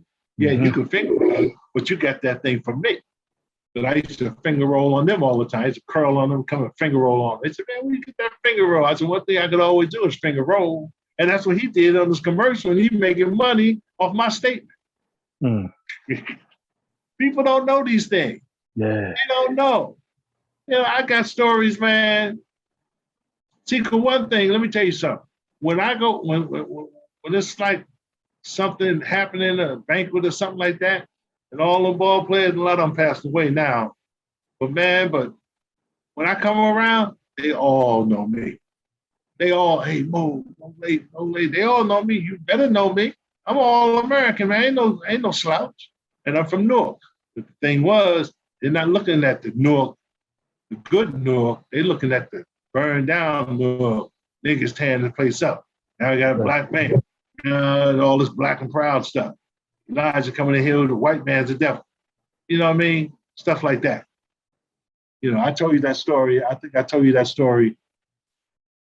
Neil Walk, you know, the big guy on our team, white guy. So I like to always mess with big guys, you know, mess with them. They always rough you up, you know. It's just a fun thing. Yeah. So I was messing with Neil one day, and he grabbed me. He said, one day he said, you know, let me tell you something, you little sucker. I'll knock you out. I said, all right. So I said, okay. So they let me loose. I said, yeah. So I was doing my shirt like this. I said, you know what? I'm going to put a stop to this. I said, one day we're going to take over. And I said, when we take over, I might let you live. I said, we ain't going to kill everyone. I said, we're going to need some of you around to harvest the melons, right? So anyway, here he goes. Oh, yeah. I said, that's right. I said, you watch. We'll put a stop to this, Jack. You'll see, we're going to take over in a little bit. I'm just jiving this guy, right? Bruh, I get a phone call in the morning, man. Like, at about 6 o'clock in the morning. Secretary from the Phoenix Sun is telling me Jerry Colangelo wants to see me in his office right now. I'm like, what? I said, what's up? She said, no, I don't know. So I said, okay. So I drove on down to his office. You know, I go into his office. I'm waiting for him to come in. He comes in his office, man. He looked like he slept in a garbage can. He had no shame. Something was wrong. He come in, and I said, damn, Jerry, what the hell's wrong with you, man? You look like you slept in a garbage can. I said that to him. He said, no, I didn't get no sleep last night. I said, well, what's the matter? So he looks at me. He says, I want to know something. I said, what's that? He said, I want to know what's with you and Neil. I said, me and Neil? I said, nothing. That's what you mean. He said, what's this I hear about when you and your people take over, you might let him live? You said that you're not, that you and your people are not going to kill everyone, that you're going to need some of us around to take care of watermelons or something. This is Jerry Colangelo saying this to me. Mm-hmm. This is a joke. Now, when he's saying this, I just bust out laughing, right? Because how the hell did he know this? And why are you calling me in asking me about this? So I said, so Jerry said, so I'm laughing. He said, Bo, this ain't funny. I said, Jerry, don't say no more, because the more and more you talk, the funnier it is. I said, now, I did say that to Neil, but I'm trying to figure, why did he say this to you? I said, so the way I look at it, he must have took me serious. So Jerry said, yeah, he did take it. I said, Jerry, that's a joke. I said, it's a joke. You ever heard of Red Fox? I said, I got it on the album. So I just said that to him just as a joke. I thought he'd know it's a joke. And I said, I'm going to give you the album so you can hear it. I said, it's a funny album, you know? So now Jerry looks relieved. I said, and he believed, and he took me serious? I said, I'm going over to his house right now, and I'm going to kick his butt. So Jerry said, no, Bob. I said, no, yes, I am. I'm going over there right now. And I jumped in my car, and I headed straight to Neil Walk's house. I banged on his door. Open this door, you big punk. And he opened the door. I said, you went to Jerry and told him, I told you, that's a joke. He said, I didn't know. But I said, what do you mean you didn't know? What kind of stuff is that? I said, you think I'm going to hurt you? Why would I hurt you? Where you get that from? You know, he felt like an idiot. See, so these sort of things are out on me. These sort of, see, if that can happen with Jerry Colangelo, what else is out there? Mm-hmm. You see what I mean? What else? This stuff carried on, even in Southern Cal. When they had, first time I didn't come for breakfast because I'm not no breakfast kind of guy. You know, game time. You know, we always stayed at the big hotel up on the Wilshire Hyatt House, and before games, and we meet for breakfast. I told Coach, I said, no, I'll come for breakfast. I said, I just didn't, I'm not no breakfast person. That's no problem. I come for breakfast. So I came for breakfast. You know, we got the layout. Got the catering and everything. Southern Cal, right? So they bringing out the platters, man. They got the bacon, the sausage, and the eggs, and everything else, fruit, everything. So I just got some cereal, some fruit. So Coach Boyd says, hey, Dennis, he always called me Dennis. Come on, yeah, you gonna eat some of this here? None of this food, no sausage, and nothing like that. So I said, no, I'm okay, Coach. It's the school. He said, well, how about some sausage? I said, no. He said, oh, this is what he said to me now. He says, oh yeah, you don't eat this here, this here kind of food. What's that? You one of them Mohammedans. This is what he said to me. Call me a Mohammedan. I said, a Mohammedan? I said, what do you mean, Muslim? Yeah. I said, no, that ain't got nothing to do with me not eating sausage. I said, hey, I went to a Jewish school, so we was kosher. So my coach taught us not to eat greasy food. I said, George might eat it because he country boy from the sticks. I'm not eating it, you see, because, I learned about it. I'm reading about it. So I'm not eating it. Not only that, my coach already told me that. You see, so this sort of thing. What else? What else is out there on me? You see what I'm saying? Even Al Adams told lies on me. And my agent, my high school coach told lies on me. And you know how I know this? How's that? Because me and Jerry Colangelo got into a big argument when the season was over. And he's trying to, the second year. Now he's trying to blame me. I said, you ain't blaming me. You messed this team up. I told him, I said, you messed this team up. And you bring this Charlie Scott in here, and he's a big troublemaker. Said you got rid of Paul Silas after his first good year. You traded him away for Charlie Scott. I said, now who gonna grab these rebounds? Who gonna make Connie Hawkins play? Then you got rid of our big center, Otto Moore. for a first round draft choice. You took a Corky Calhoun and you passed up Bob McAdoo. I said, man, you messing this team up. And see, so he got mad at me. He says, you know, I've been hearing some things because I see that you like a wise guy. You mean a wise guy because I got sense? So here you go. Yeah, your agent, even your agent talked about you. I said, who are you talking about? He said, yeah, your agent, Mr. Fine. Yeah, you're involved with these groups. He said, even Al Adams, you see, he didn't draft me in the first round. He said some things about you too. Things started adding up. Mm-hmm. So now I got rid of my agent, got rid of him. But he was gone anyway. He already did his damage. And now I see where Al's coming from. So I wrote my coach a letter. And I said, yeah, you and Al Adams been saying some bad things behind my back. I said, matter of fact, Jerry Colangelo said that if you deny it, call him up. And he said, call him up and he'll tell you to your face. Al Adams and my coach can't hardly even look me in the face. Al Adams can't even look me in my face right now, to this day. Yeah. No, he's not doing too well, but, you know, may God make it easy for him. But the thing is what you've done behind my back, and you had no reason to do that. And plus, how you going to tell people I'm involved with some groups? You know damn well I ain't involved with no groups. And then what's so bad about that clown, he lived down the street from my girlfriend. We used to walk our dog and walk right past Al. Hey, Al, how you doing? You know, and man used to come speak at our banquets and stuff like that. Then you talking behind my back and saying things about me that is not true. And then before you know it, they eat this stuff up. Mm-hmm. You see, before you know it, I'm being blackballed. You see, that's oppression. That's why I say the greatest comeback that I can think of. And there ain't no Jordan either. It's my own. Let me see Jordan go through oppression. Let me see somebody take everything from him and he don't have anything. Mm-hmm. Then you don't know why it happened. Let me see you get past that. How do you get past that for 2.5, 3 years? You see what I'm saying? Same thing with Muhammad Ali. Same thing happened to him, happened to me. You see? But he put us out there. I didn't do that. I didn't say, hey, yo, why is Muhammad this now? I don't know who he is.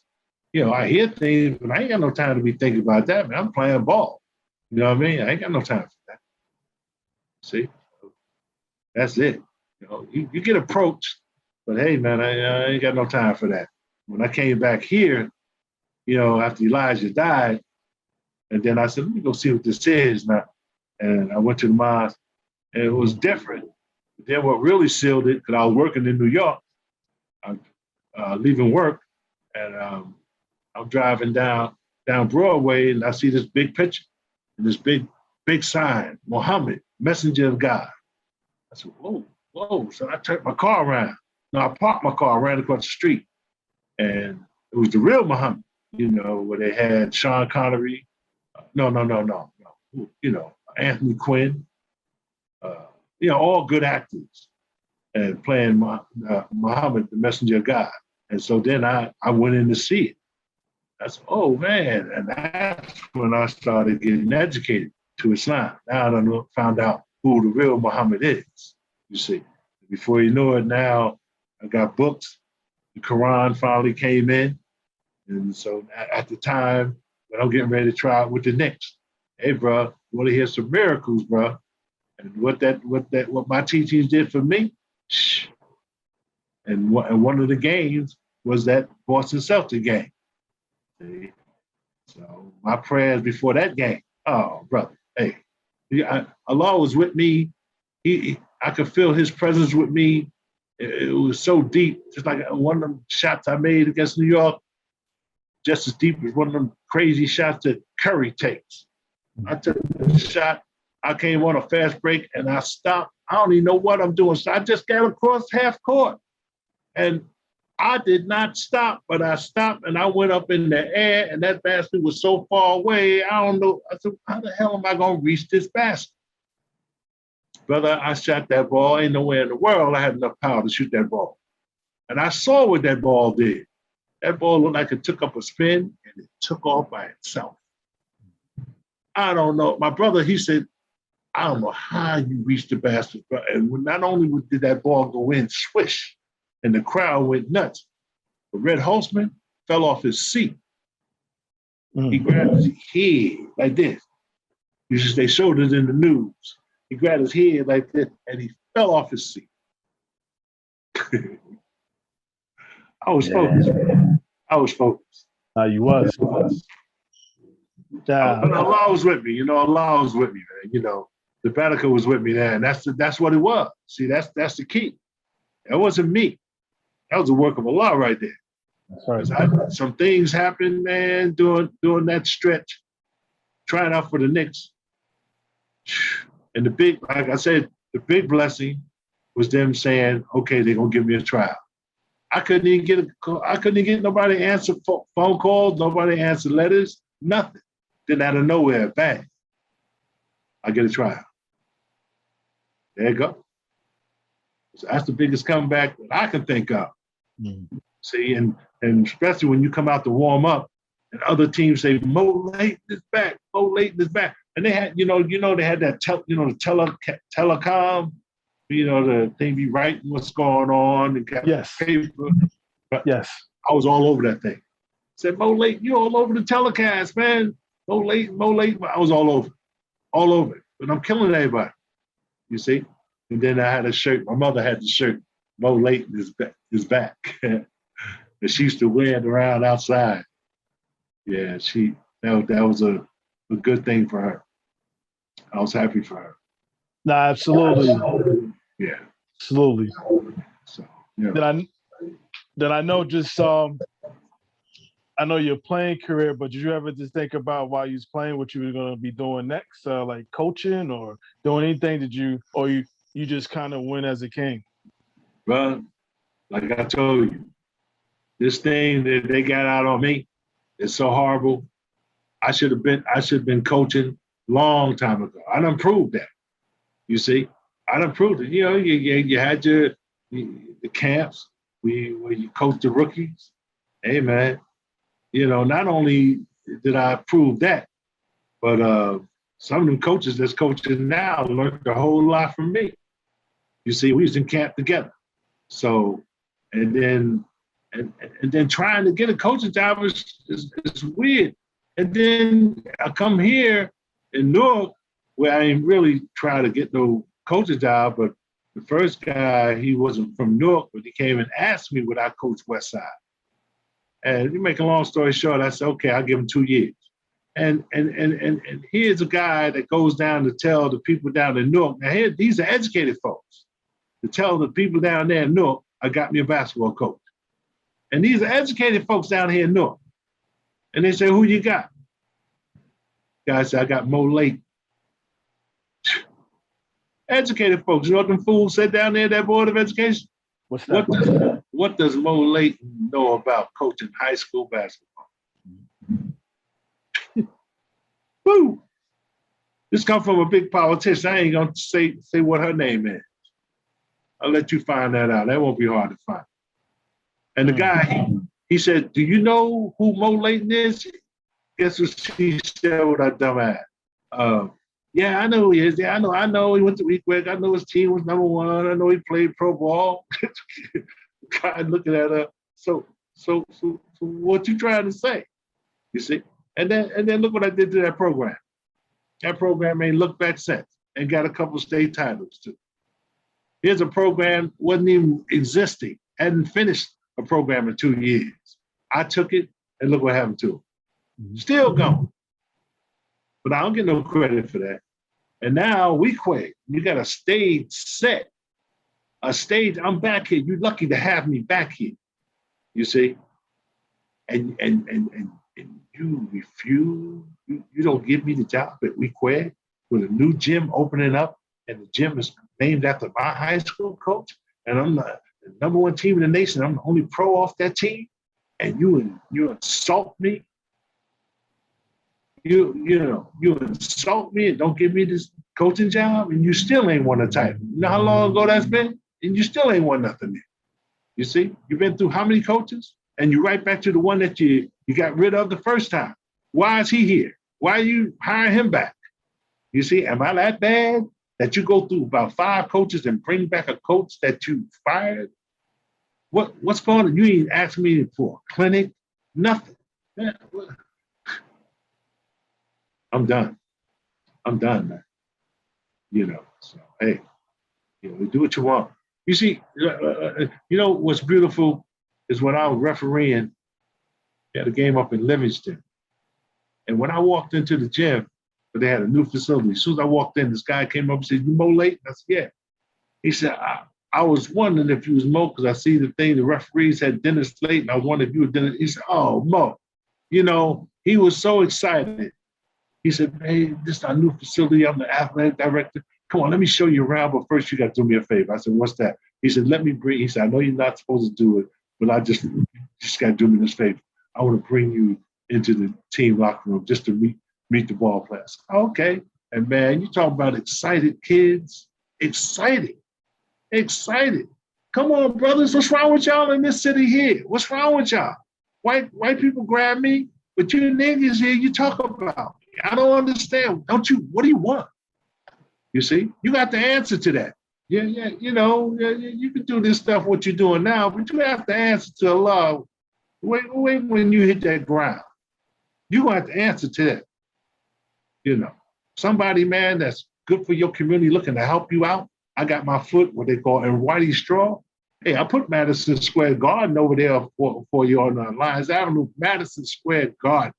That's showing you the power what I can do for you. And they still tell people don't call them for substituting. What? What kind of stupid stuff is that? Yeah, I'm a substitute teacher coming here to, a lot of my stuff came from good substitute teachers, man, who gave me good advice when I was coming up. Jewish guy, Southern, talking to me about preparing me for school, tell me what to do. Even when I go in my class, get there first, take the first seat, and make sure it's in the front row. Things like that. Good advice. Here I got all this advice, and you telling your secretaries don't call me? Hey, man, I don't need to be here. You can't hurt me. You can't hurt me no more than what the NBA already did. And they taking care of me now. So you don't want my expertise? Goodbye. I'm done. I know you've done some mentoring. Can you hear me? Yeah. Now I know you've done some like coaching and mentoring on the side here. Ironically, here's a name for you. Troy Webster. Yeah, he had me laughing too. He just like, Mo Layton used to work me out, what have you. He like late 30s, 40 years old. I still couldn't beat him in a one-on-one. And I'm the young boy. Yeah, he had me I had a good laugh. So I know your work still continued, whether it was outside all the politics, but just part of it, like mentoring and coaching, players from whether it was North, East Orange, or all over the place here. You still did that work. So that must have brought a lot of joy to you as well. Yeah, man. Troy was a good student, man, and he didn't know how good I was. But he's sure. I trained him. Got it right. He got a little hurt, but he should have stayed. He didn't stay in contact when he was in camp. So he kind of got away from it. He thought he had an agent and thought he needed to talk to him. No, man, you better talk to your guy who's training you. I used to tell him after every practice, give me a call. Let me see what happened at every practice. I can tell you what to do. You see, but he didn't do that. And he kind of, went the way it went. But he was a good student. Who else have you worked out or trained, or who can't? I mean, I know we probably be here forever, but just to name a few. Well, ball players out west. Okay. Not here. Because, different here, man. I would have did a whole lot had they left that, didn't take that league away. I had a lot of plans. You see, whereas I'd have helped out many ball players, Well, coming up at first, when I was coming back and I was working back here, even with the Southward Boys Club, little Davey Evelyn, Renzo Daniels, those are two of the ball players I kept with me. And I worked with them a whole lot. They were successful. But then, after the riots and stuff, they were trying to get a break. But, the city messed up a lot of people. A lot of good people just went by the wayside. And wasn't nothing I could do.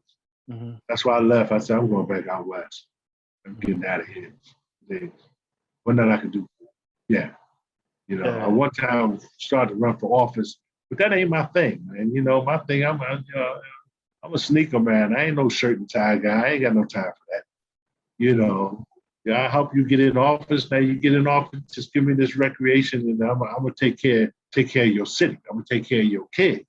I'm gonna take care of your streets. I'm gonna take care of that for you. Yeah. But they don't want that. They don't know how to lead. See, I know how to lead. They don't. They don't know how to lead. See, they don't even know how to stop speeding cars from going on the street. They don't even know how to stop nastiness, garbage all over the place. I can stop that. It's easy. It ain't hard. It ain't hard. All you gotta do is know what my coach say. Every time he gave a speech, he always starts off with relationships. You gotta know how to relate. If you don't know how to relate, this is what you get out here. You see? The mayors, they think they know that, no, you don't know what you're doing. You call a cop, man, cop don't come. They don't come. Man, we got drug house across the street, man, all this garbage all over the place, call police, they don't come. Then they might somebody come on out here, taking pictures, they don't clean up. But you don't know how to lead. I know how to lead.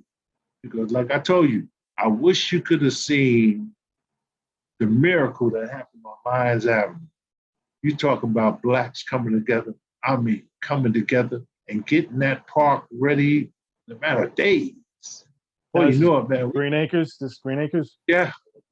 It was a mess. We cleaned that sucker up right then. I told them people, I told them what I had for them. I told them what my plans were. I said, so now but I'm going to make sure that you guys be a part of this. I said, right now, it's filthy. It's terrible around here. I said, everybody, we're going to go to work right now. Start picking up everything right now. We're going to be right back here on this court in 20 minutes. Man, you're talking about tons of people going around picking up all the garbage. You're talking about a custodian coming to life and bringing out water hoses, watering everything down. People want to draw the lines. Arts and craft want to get the teams written down on the cardboard, get cards and stuff. Everybody went to work. You wouldn't believe it. You would not have believed it, man. And you just see it coming together. And then when Sharp James got these bleachers from Shapiro that was sitting over there in Branchford Park, they wasn't even up. Brought all that wood over there, man. You talk about the community getting together and putting that stuff together. You know what I mean? And they did everything I asked, and I gave them what I didn't know that thing gonna go like that. That thing was fantastic. And Louis and them, Louis and the guys down there from the whole, oh man, you talk about making a league. They come up with them long bus loads.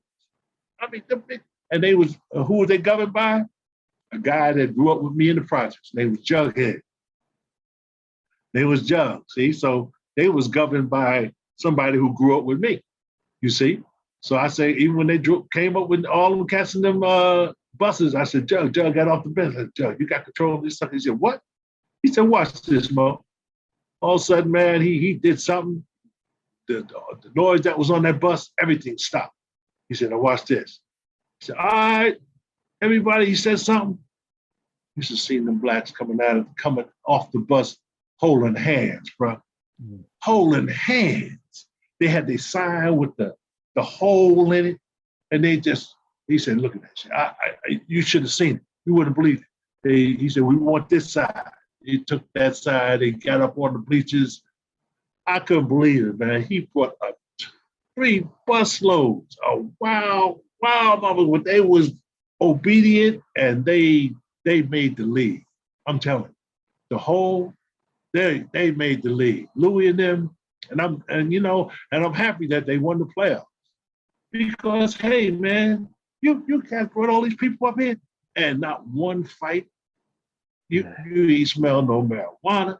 Ain't nobody get hurt. Everything was perfect. NBA referees, the vendors made big money. Hey, come on. And you take it away? You don't want it? I come back from San Antonio. Hey, Iceman, all my boys was waiting to come up here. Iceman was coming up. Larry Keenan was coming up. Gus Williams, all my boys was coming up. And they took it away. So, I think about that to this day. It pisses me off. We could have had North going to get, hey, because then, hey, and even my weekday job, I was calling my Jewish friends. They said, take that job, Mo. Don't take the job. Take it. They're all waiting for me to get this job. Then we had plans. Mm-hmm. But I guess the devil had another plan. Yeah. Nah. I appreciate the stories and education on a lot of this stuff here, Mr. Layton. I really do. Yeah. I really do. I want to ask, what is sports? What is this giving you that's even to this day in your life has stuck with you? What is sports giving you? Sports is giving me everything. That's how I survive, man, on sports. You know, got the refereeing. I coached a couple travel teams, you know, which was good. San Diego, Vegas, and stuff like that.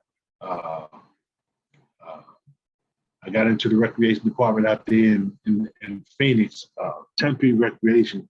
So I did flag football. I enjoyed that because the weather's nice, you know, and pay is good. Plus, I had a little contract with the JCC, Jewish Community Center. Mm-hmm. Oh, yeah, they had a pro league going. They had a high school league going. They had a middle school league going. You know, it was like a job for me. You know, you go up there, and when I'm finished, man, I got the whirlpool, saunas, everything, you know. You know, so that was good. The JCC, you can't beat that. Oh no, they still exist to this day. My daughter, she goes for certain programs. That's right.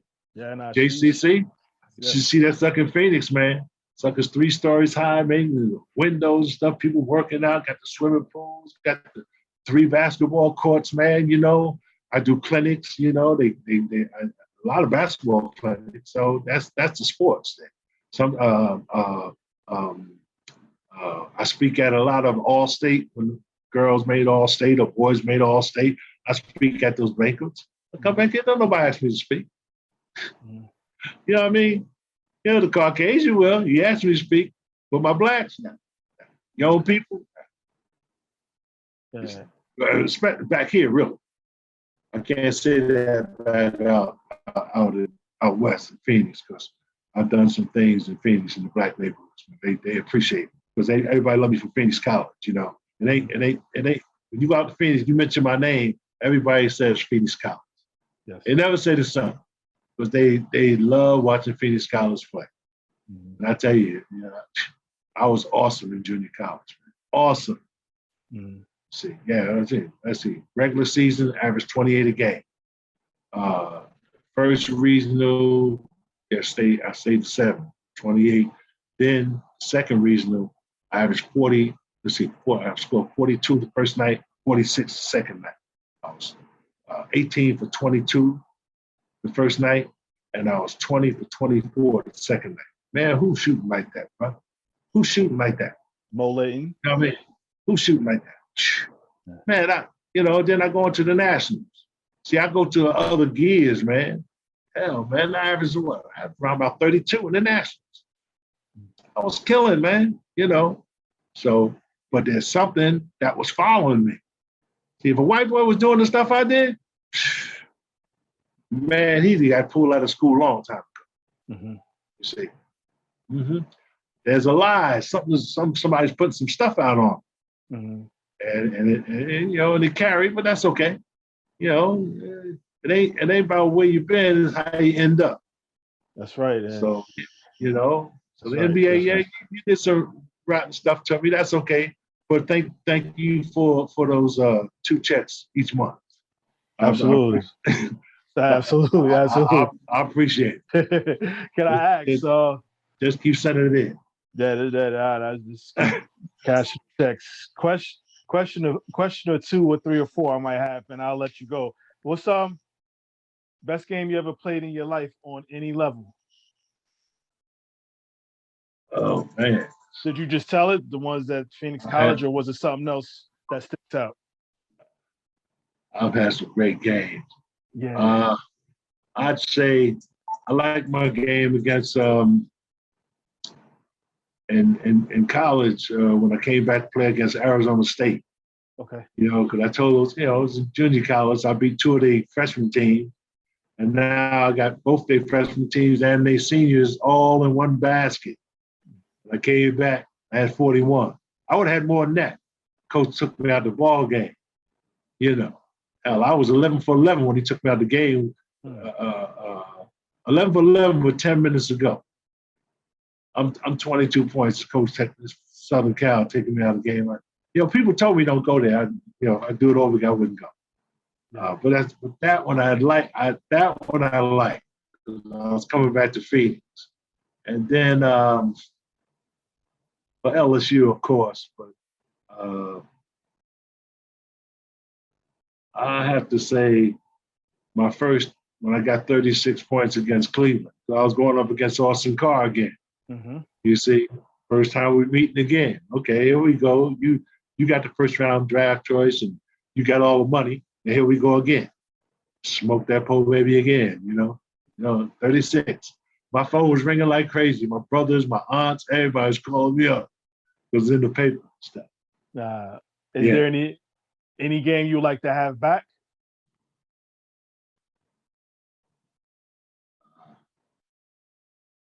Yeah, I guess it would be. There's a couple of them, but I like to have back that UCLA game. Mm-hmm. That was nationwide TV, because USC had never been on no nationwide TV before.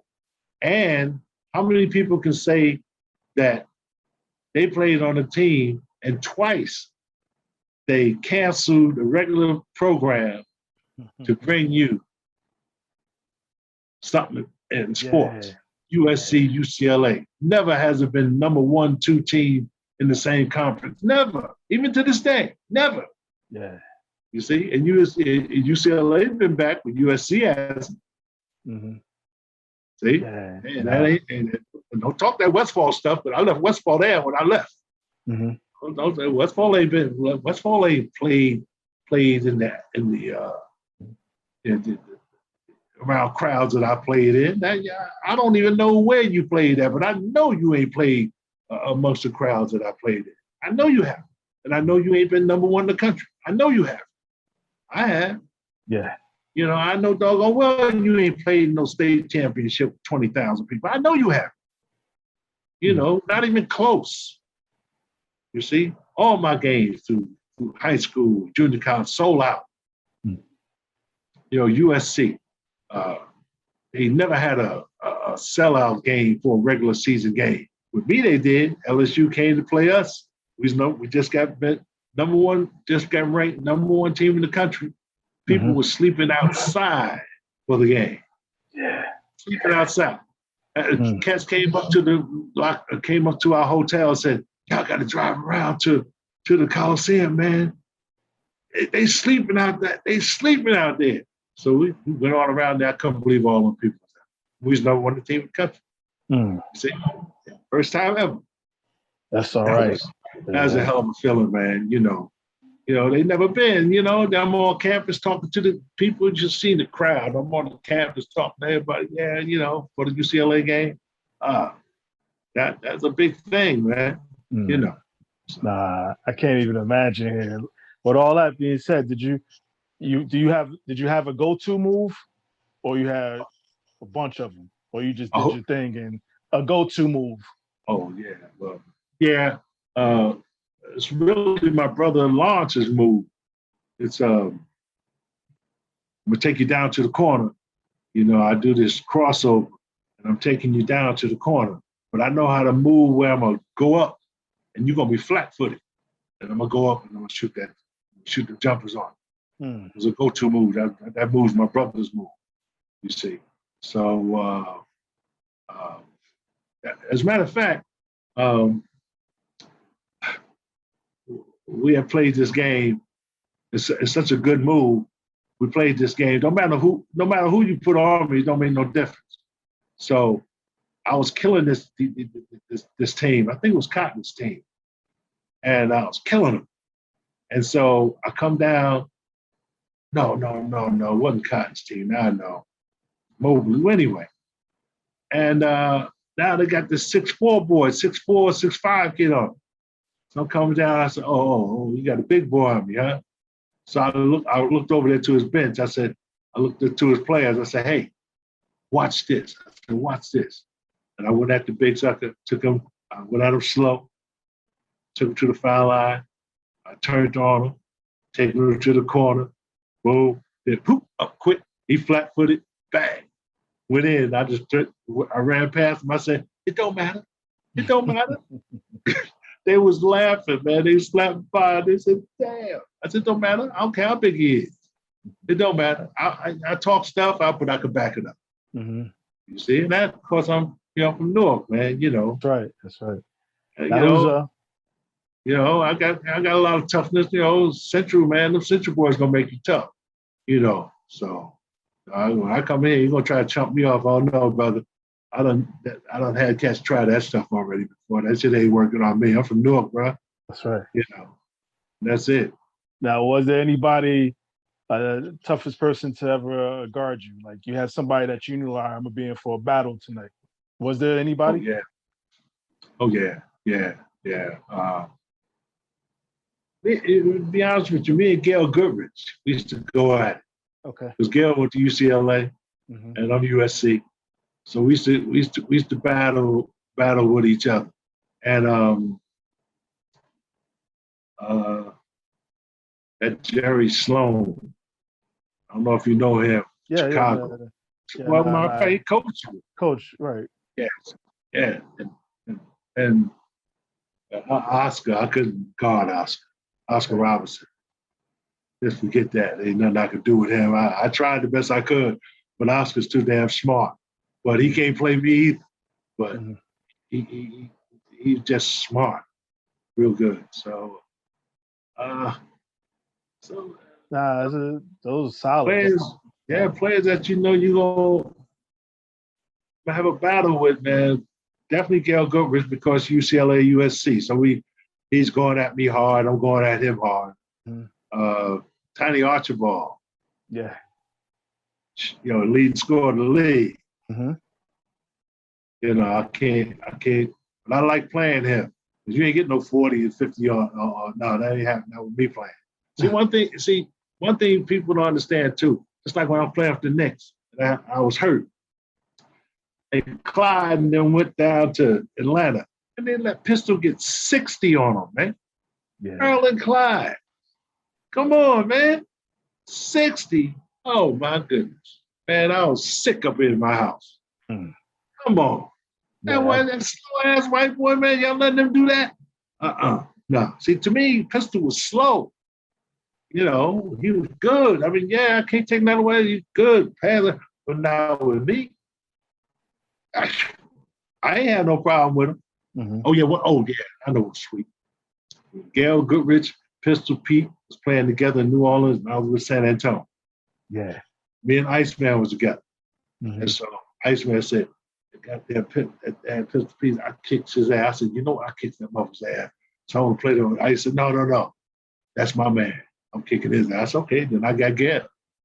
He whooped their ass down there in New Orleans. You know what I mean? Pistol ain't getting no point. And Iceman used to always say, he said, I'm getting tired of these suckers talking about all I can do is score. They be talking about I ain't got no defense. I said, I see what they saying, but Iceman got defense because I had his ass working. Mm-hmm. I said, sucker, if you can play me, you can play anybody. Yeah. And we used to go one-on-one full court. Serious, bro. Serious. So that's why when I used to come back here, and these young men back here think they can do something with me, especially the guys who thought they were bigger than me. I said, yeah, all right, come on. I take on your challenges. See, because I know I'm going to kill you. I know I'm going to eat you up because you ain't good as Iceman. You ain't good as Oscar. You ain't good as Jerry West. You know what I mean? Mm-hmm. So I can play you, but you ain't going to be able to play me. And these challenges back here. And speaking of back here, are you the best to ever come out of Newark? Well, good ball players came out of here, I'm just going to say I just put myself up there because he had great ball player. One ball player that I thought that was a great ball player, but he messed himself up was Bill Toff. Okay. Southside. This guy was a regular Elgin Baylor. I don't know what happened. You see, There's so many guys, man. So if you was to put your all North starting five, who would it be? I guess my starting five always number one in the country. Yeah, hey, you can't go wrong with that. You can't Hey, go wrong with that. hey, there it is, man. You know, I can't eliminate none of them, Mm-hmm. but that's about it, man. You know, Dana 6'11", George 6'9", almost was all city. Everybody made all city. Okay. You know. Uh, but How that, was but it? Yeah, how was it just playing in that city league back then? I know you guys went on your run, but what was your tough games? You had any single digit games like you guys squeaked by, anything like that doing that? not my senior year. Okay. My junior year, we had a couple of tough games. You know, Central was tough, South Side was tough, East Side, City was tough. Mm-hmm. You see, but each game in my junior year, we just got better, and better. You know, every game we got better. That's why senior year we was number one in the country because we were coached. We were coached. You know, like we just coached. Mr. Fine, nobody had a coach like it. I don't care who guys said they had. You had nothing like Mr. Fine. Nothing. Not even close. You know, he used to come get me. I used to go with him to his banquets when he used to have to speak. He used to always like to bring me with him. You know, even I really thought I was going to wind up going to Villanova because I went to Mr. Fine, went up to a basketball camp, watch him speak. You know, the kids all around me, man, you know, but I didn't play, you see, but I liked the coaches, you see, and I just liked the name too, Villanova. Mm-hmm. But then when California came, that changed that, you know. Sun and palm trees that do that to you. Hey, man, you know, I don't know how many college guys had the life I had. Yeah. When I went to junior college, like I said, I lived in the prettiest and it's still the prettiest neighborhood. Beautiful palm trees, beautiful grass, gorgeous houses, beautiful parks. I mean, that's where I live. And now my junior college, it was pretty anyway. Now it's really just beautiful, you know? So, but those are good times, man. And I wish I could have shared it with these kids, get them motivated, you know? Yeah. You know, but, you know, hey, yeah, Allah knows my intention. Yeah, absolutely. So I get credit for that. Allah says, no, you don't lose that. You get credit for that. It's those that held you back. Those are the ones that's going to be in trouble. Mm-hmm. I hope they can see this here interview I'm having with you, and I'm gonna let them know you're in trouble. You're in trouble because you've done a bad thing, but what you've done to me here in Newark, and would have helped a lot of kids here. I see kids here that had I been coaching, I would have saved them. They were good athletes. Matter of fact, they went to Shabazz. Okay. Went to Shabazz. You see them out here now. They smoking their thing. A couple of them got a couple of babies. They ain't doing no work. These are athletes. These are good athletes I saw in middle school that I was going to make sure, you know, that if I coach at Weequahic, I'm going to take care of these kids. You see, they're done. See, so these politicians don't think they're going to have to pay for this. Oh, yes, you are. Yes, you are. You want to pay for this because you killed a lot of people, and I'm not happy about that. You know, I'm really, really disturbed about that, man. I see these kids, and they excited. They see me. You know, I get a lot. They respect me, but I wasn't able to give them what I wanted to give them because of these politicians. You say, yeah. But the worst thing, man, how you could not give me that coaching job. You know what you missed out on. Oh, They missed out on so much. But, that's okay, just as long as the law knows my intention. No, absolutely. No, he definitely does. In the city league, I don't know how. I hate Right. that. You don't have a city league. How can you not have a city league? A lot How of can people the say that. A lot Italians, of people say that. yeah, Italians and Jews here, they got a city league. So we get here, we don't have a city league? What the hell's wrong with you? What's wrong with you leaders? Why are you taking the city league and then trying to get each team to go run into some white boy league? What the hell is that? Come on, man. You got how many high schools? South, Shabazz, I can't get off to that. South side, west side, east side, Bellsburg, Wequag. That's 5 right there. Why do they have to go to another damn school or to another conference? See, that takes away your lead. That takes away your togetherness. One thing that's cool, you go to each gym, man, that's competitiveness, man, Don't take it away. You took it away. That is so sad. And the excuses they give you, what they say to you, man, I'm like, do you know who you talking to? You talking to old Layton, man. You can't talk to me like that. How come you don't have a city league? And now why is all these people leaving school? How come these kids ain't in school? Why are these kids running these hallways? You don't know how to handle that? When I was at Wequag, I ain't gonna get off to the filth I've seen at Wequag. I'm talking about teachers, security guards. I'm glad you didn't call me. I'm tired. I don't even want to see no more of that mess. I'm not even gonna tell you. Just think of the most filthiest thing you can think. That's what was over there in the schools. Mm-hmm. I don't need that. I don't want to sub no more. The things that I've seen, filth. Nothing like that when I went to Wequag. Nothing. What they did in my school. Yeah, again, obviously I live with an alum, obviously at Wequag. So my father probably has the same sentiments that you share in regards to the high school. And he talks all the time just how great it was, the experience. Obviously, he was there in the 60s as well, too. So you gotta. Wequag was disciplined. It was ran like a military. It was slick, man. Just something as simple as when you leave out your door, when you come out of that classroom, everybody go to the right. Everything was to the right.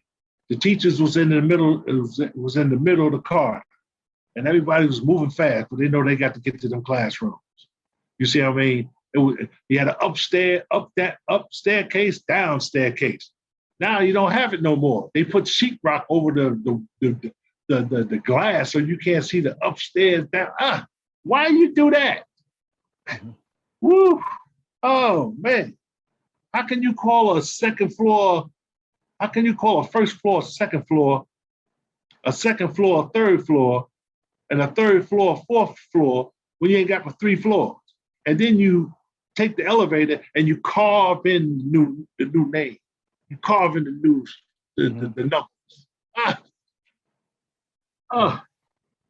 How do you take a door that has the classroom number and the number is like painted into the wood? Let's say the number is 201. Mm-hmm. Now you're gonna make the second floor a third floor. You're gonna cut some kind of plastic and carve in 301 and put it over the thing that says 201. Yeah. Hey, why are you doing that? The school is ready. You ain't got to do nothing to Wequag. Just go in there and teach. There's nothing you need to do. The Jews got to have that school together. Why are you messing with it? Woo. Yeah, still a lot of things. I went there one time. Them suckers had a blue. You'd have thought you was in Central High School, had blue hallways. Yeah. Man, the colors is orange and brown, dude. Right. That's right. I don't know. And one reason why they stopped me from coaching Well, they didn't stop me because I told coach, I said, "Hey, the athletic director, I said, I'm gonna give you 2 years." These boys played their butt off for me my second year. The only thing beat us is chicken pox. A couple of my ball players got these chicken pox. That's why we got knocked out of the county and the state. But I wanted to see what was going to happen because everything was, who's the dark horse in all these tournaments? They said, Westside, and both got the boys playing. You see what I'm saying? And what was I saying? Saying that to say what? Oh, man, I lost my train of thought. Yeah, because you're just bringing them up, just discussing this, obviously. Oh, yeah. So now the season is over. See, now I come up with news. I don't know what these other schools did, but I know they took pride in banquets. Okay? Now my boys play good. Now I want to have a little something for them. I want to give them something. And so now you trying to play them cheap. Now I don't want to be having no little library, some bologna sandwiches. No, I'm not doing that. And where's these trophies? I want some trophies, this and that. And these cats ain't doing this for me. So they planned some little thing up in the library for my team. I told my team, I said, look here, if you guys want to go, y'all go ahead, because I'm not going. But this is not the way I do things. And I didn't, and my ball players didn't show. No, you're not going to shortchange them. I'm not from here. I'm not like you. I didn't come up like this. I only know one way, and that's the right way. And that was the way that made me successful. And I want these boys to have the same thing. But you, these politicians, you want to take it away from them. I don't understand their thinking. Mm-hmm. So there it is. Yeah. Like I said, man, you don't want me to coach. I don't understand your thinking. I'll see you later. I'll catch you later. I miss going to my football. I don't even go to football games no more. Yeah, I just left it alone. So, let me just leave y'all alone. Goodbye. You know, it's really sad, man. And it seems like all the Shabazz people took over we quick. Okay. Hey, man, all the Shabazz stuff, it took over we quick. We quick. All these Shabazz coaches. You insult me with these assistant coaches over me, the pro, from the number one team in the nation. Here we quick, and you insult me. I'm done, man. Because I got good stories, man. I got things that motivate kids. I've done that to them, and they wish that man, we need more teachers like you. I've had students say that, you know. But jealousy and envy, that's a bad thing, man. Yeah, they got to live with it. They got to live with it. And obviously, you know, La's the best of all planners, and he knows what he's done with you and everything else. And, you know, so again, they got to live with this. But what I like to know, though, what's the best part about being Mo Layton? Best part about being Mo Layton. Best part of being Mo Layton is good character, being a gentleman, and under that good character, and under that being a gentleman, is a tiger. There's a tiger up under there. So yeah, I'm nice and everything, but man, when it comes to get ready to play, when I go in that locker room and I start taking off my shirts, my pants, start putting that uniform on, I'm turning into something. I'm getting ready to turn into a tiger. That's what Mr. Fines is teaching, a tiger. You tell our big boys, he said, just get them hands ready for the rebounds. So when you jump up there to get that rebound, you're going to go up there like a claw, a tiger's claw. But when a tiger get hold of something, when he bring that claw in, believe me, he got something in there. He got something in the claws. So you get up there and you get that basketball and he said, you growl, like that there. He said, well, your opponent hear you growling like that, he going to move away from it. He going to say, man, this guy is crazy. And Mr. Fine said, that's what you want them to think. You want them to think you crazy. Yeah. Yeah. Nah, absolutely. Speaking of that tiger and you, one last question. In a one-on-one, on a game of 1-on-1, who wins, Mo Layton or Larry Layton? Oh no, I'm gonna beat my brother. I'm gonna beat my brother. Yeah. Yeah. Well, see, I watched my brother. I studied him. You see, and I patterned my game after. So I know all your stuff. Okay. You see, so I'm gonna beat you. Mm-hmm. Yeah, I know my brother. Has he ever beat you? No, maybe when I was little, we took advantage of him a little. No, well, at one time, let me tell you what I did to him. We was playing at Clinton Place, 1-on-1. You know, we always be shooting on each other, Clinton Place. So I said, okay. So I always start off with this dribble through my legs and around my back. I always do that. So, but I know my brother, he likes to try to be sneaky. He'll set you up where he can just dart for that ball and steal. It's a good steal, but I used to do that to a lot of ball players. So I knew that's what he's going to do. So I put the ball through my leg to let it go so he can go for it. So as soon as I put it through my leg, here he comes. I just tapped the ball right back, right back.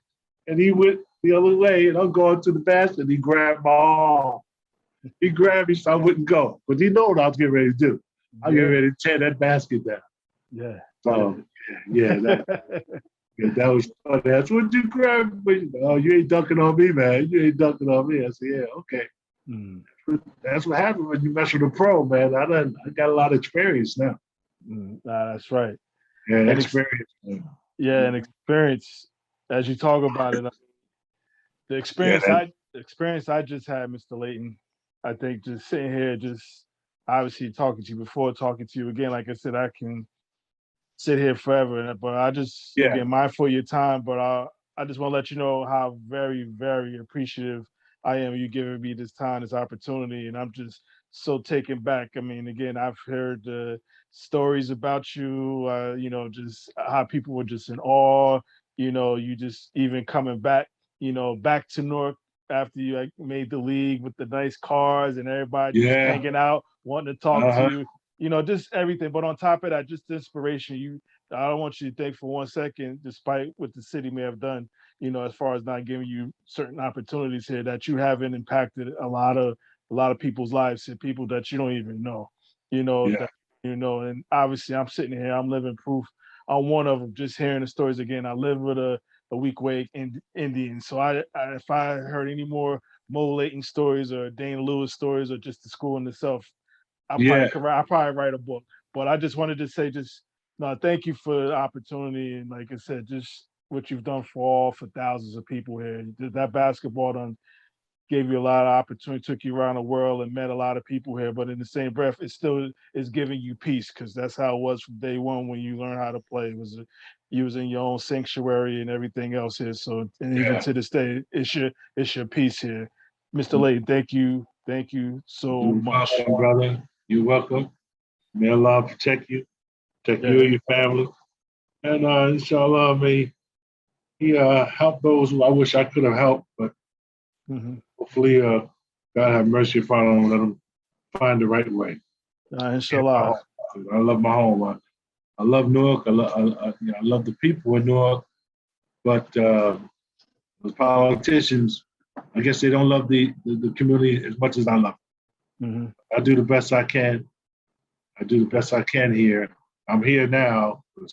I was going to leave, but no, I'm going to leave this history here. Matter of fact, I'm going to turn my home into like a hotel museum, because I want people to remember this. That's good stuff. Yeah. What they call Airbnb, something like that. The Airbnbs. Yeah, Airbnbs. That's right. Yes. And I'm going to leave my trophies, everything right in place. I want people to see the truth here. I want them to know the truth. When I'm not here, that's what this is going to be. This is going to be the truth right here. Everything is right here. Yes. Come on, enjoy my home, enjoy the home that I lived in, and read the history. It's right here. Yeah. I'm looking forward to it. I'm looking forward to it. That's my plan. May Allah continue to bless you. Alhamdulillah, Zed. Alhamdulillah. We'll talk soon.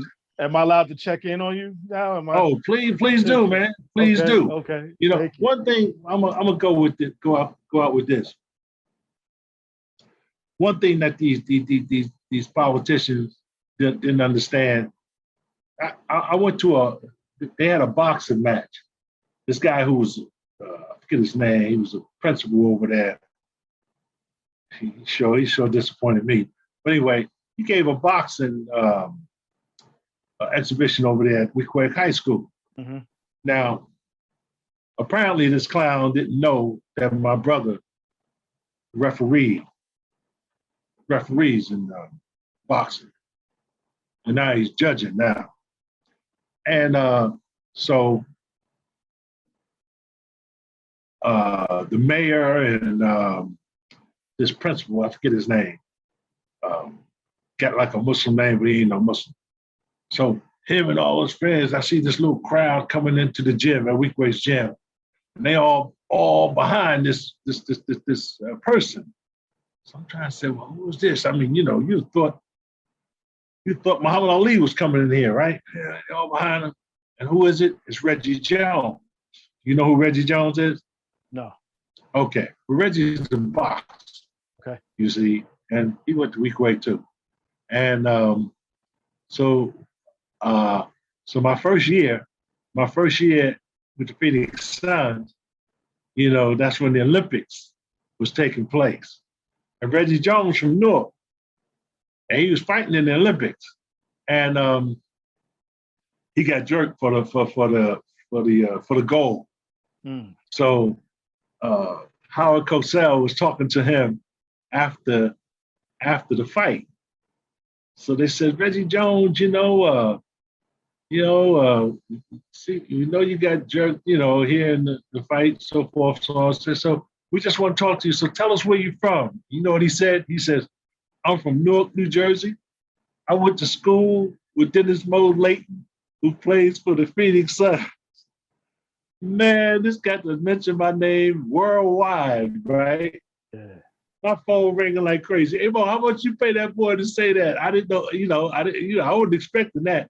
So when I came home, I wanted to know where Reggie Jones was. He was boxing, matter of fact. They had a boxing match down on Clinton Avenue.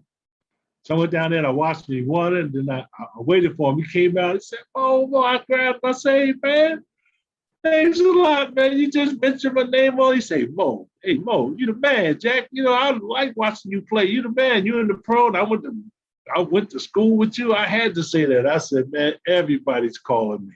Want to know how much money did I pay you to say that? Yeah. And see, and now here they are playing behind him, all the politicians coming into that fight thing. So I put myself in the path so he could see me.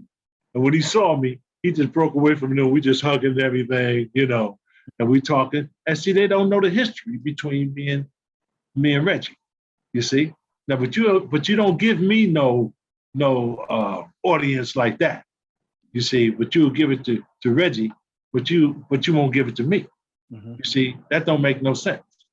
You see, so that sort of thing. I said, and I look at Reggie all over me, and you guys all over Reggie all over me. You see, because you don't want to look at the truth. You're jealous and envious, and don't get away from that.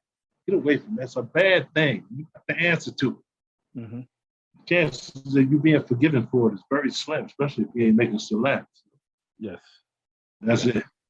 But anyway, man, I appreciate that. I enjoy talking. You. I like getting things off my chest, let people know the truth, the real truth, Which they should. And like I said, I appreciate your candor and just willing to just talk and basketball, non-basketball, just life. And like I said, this is one of the reasons I do this here. Like I said, I just get a thrill, appreciation just to hear everybody's story and their points of views and what have you there. But Mr. Layton, I couldn't be more flattered just taken back by this opportunity. I want to thank you. I want to thank the people down the neck, Portuguese, the Italians, all of them that had me come to speak and the things that they did for me, the Italians, what they did. I just wish that my folks would have just come on, and be right, and let's help our people out. Let's help them out. Mm-hmm. But again, I want everybody to know I love my people. I want to do a lot for you, but There's only but so much I can do here in Newark. I've done a lot throughout the nation, throughout the country. Yes. And so, but I'm still here, and if you want me, just ask me and watch what I can do for you. Mm-hmm. But they, hey, I'm with the Retired Players Association. I know broadly all of them. I'm friends with all of them. And if I ask for something, they give it to me. But if you don't ask me, I'm not going to offer it to you, because every time I offer it to you, you insult me. So I'm not going to let you insult me. I'm not going to give you that chance again.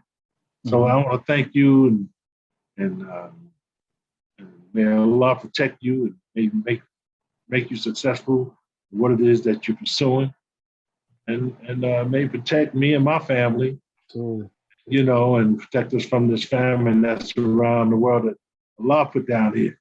It's something that He put down. This is a test. People better take heed and listen to the science. All these people that try to act like, oh no, it's my body. No, it's not your body.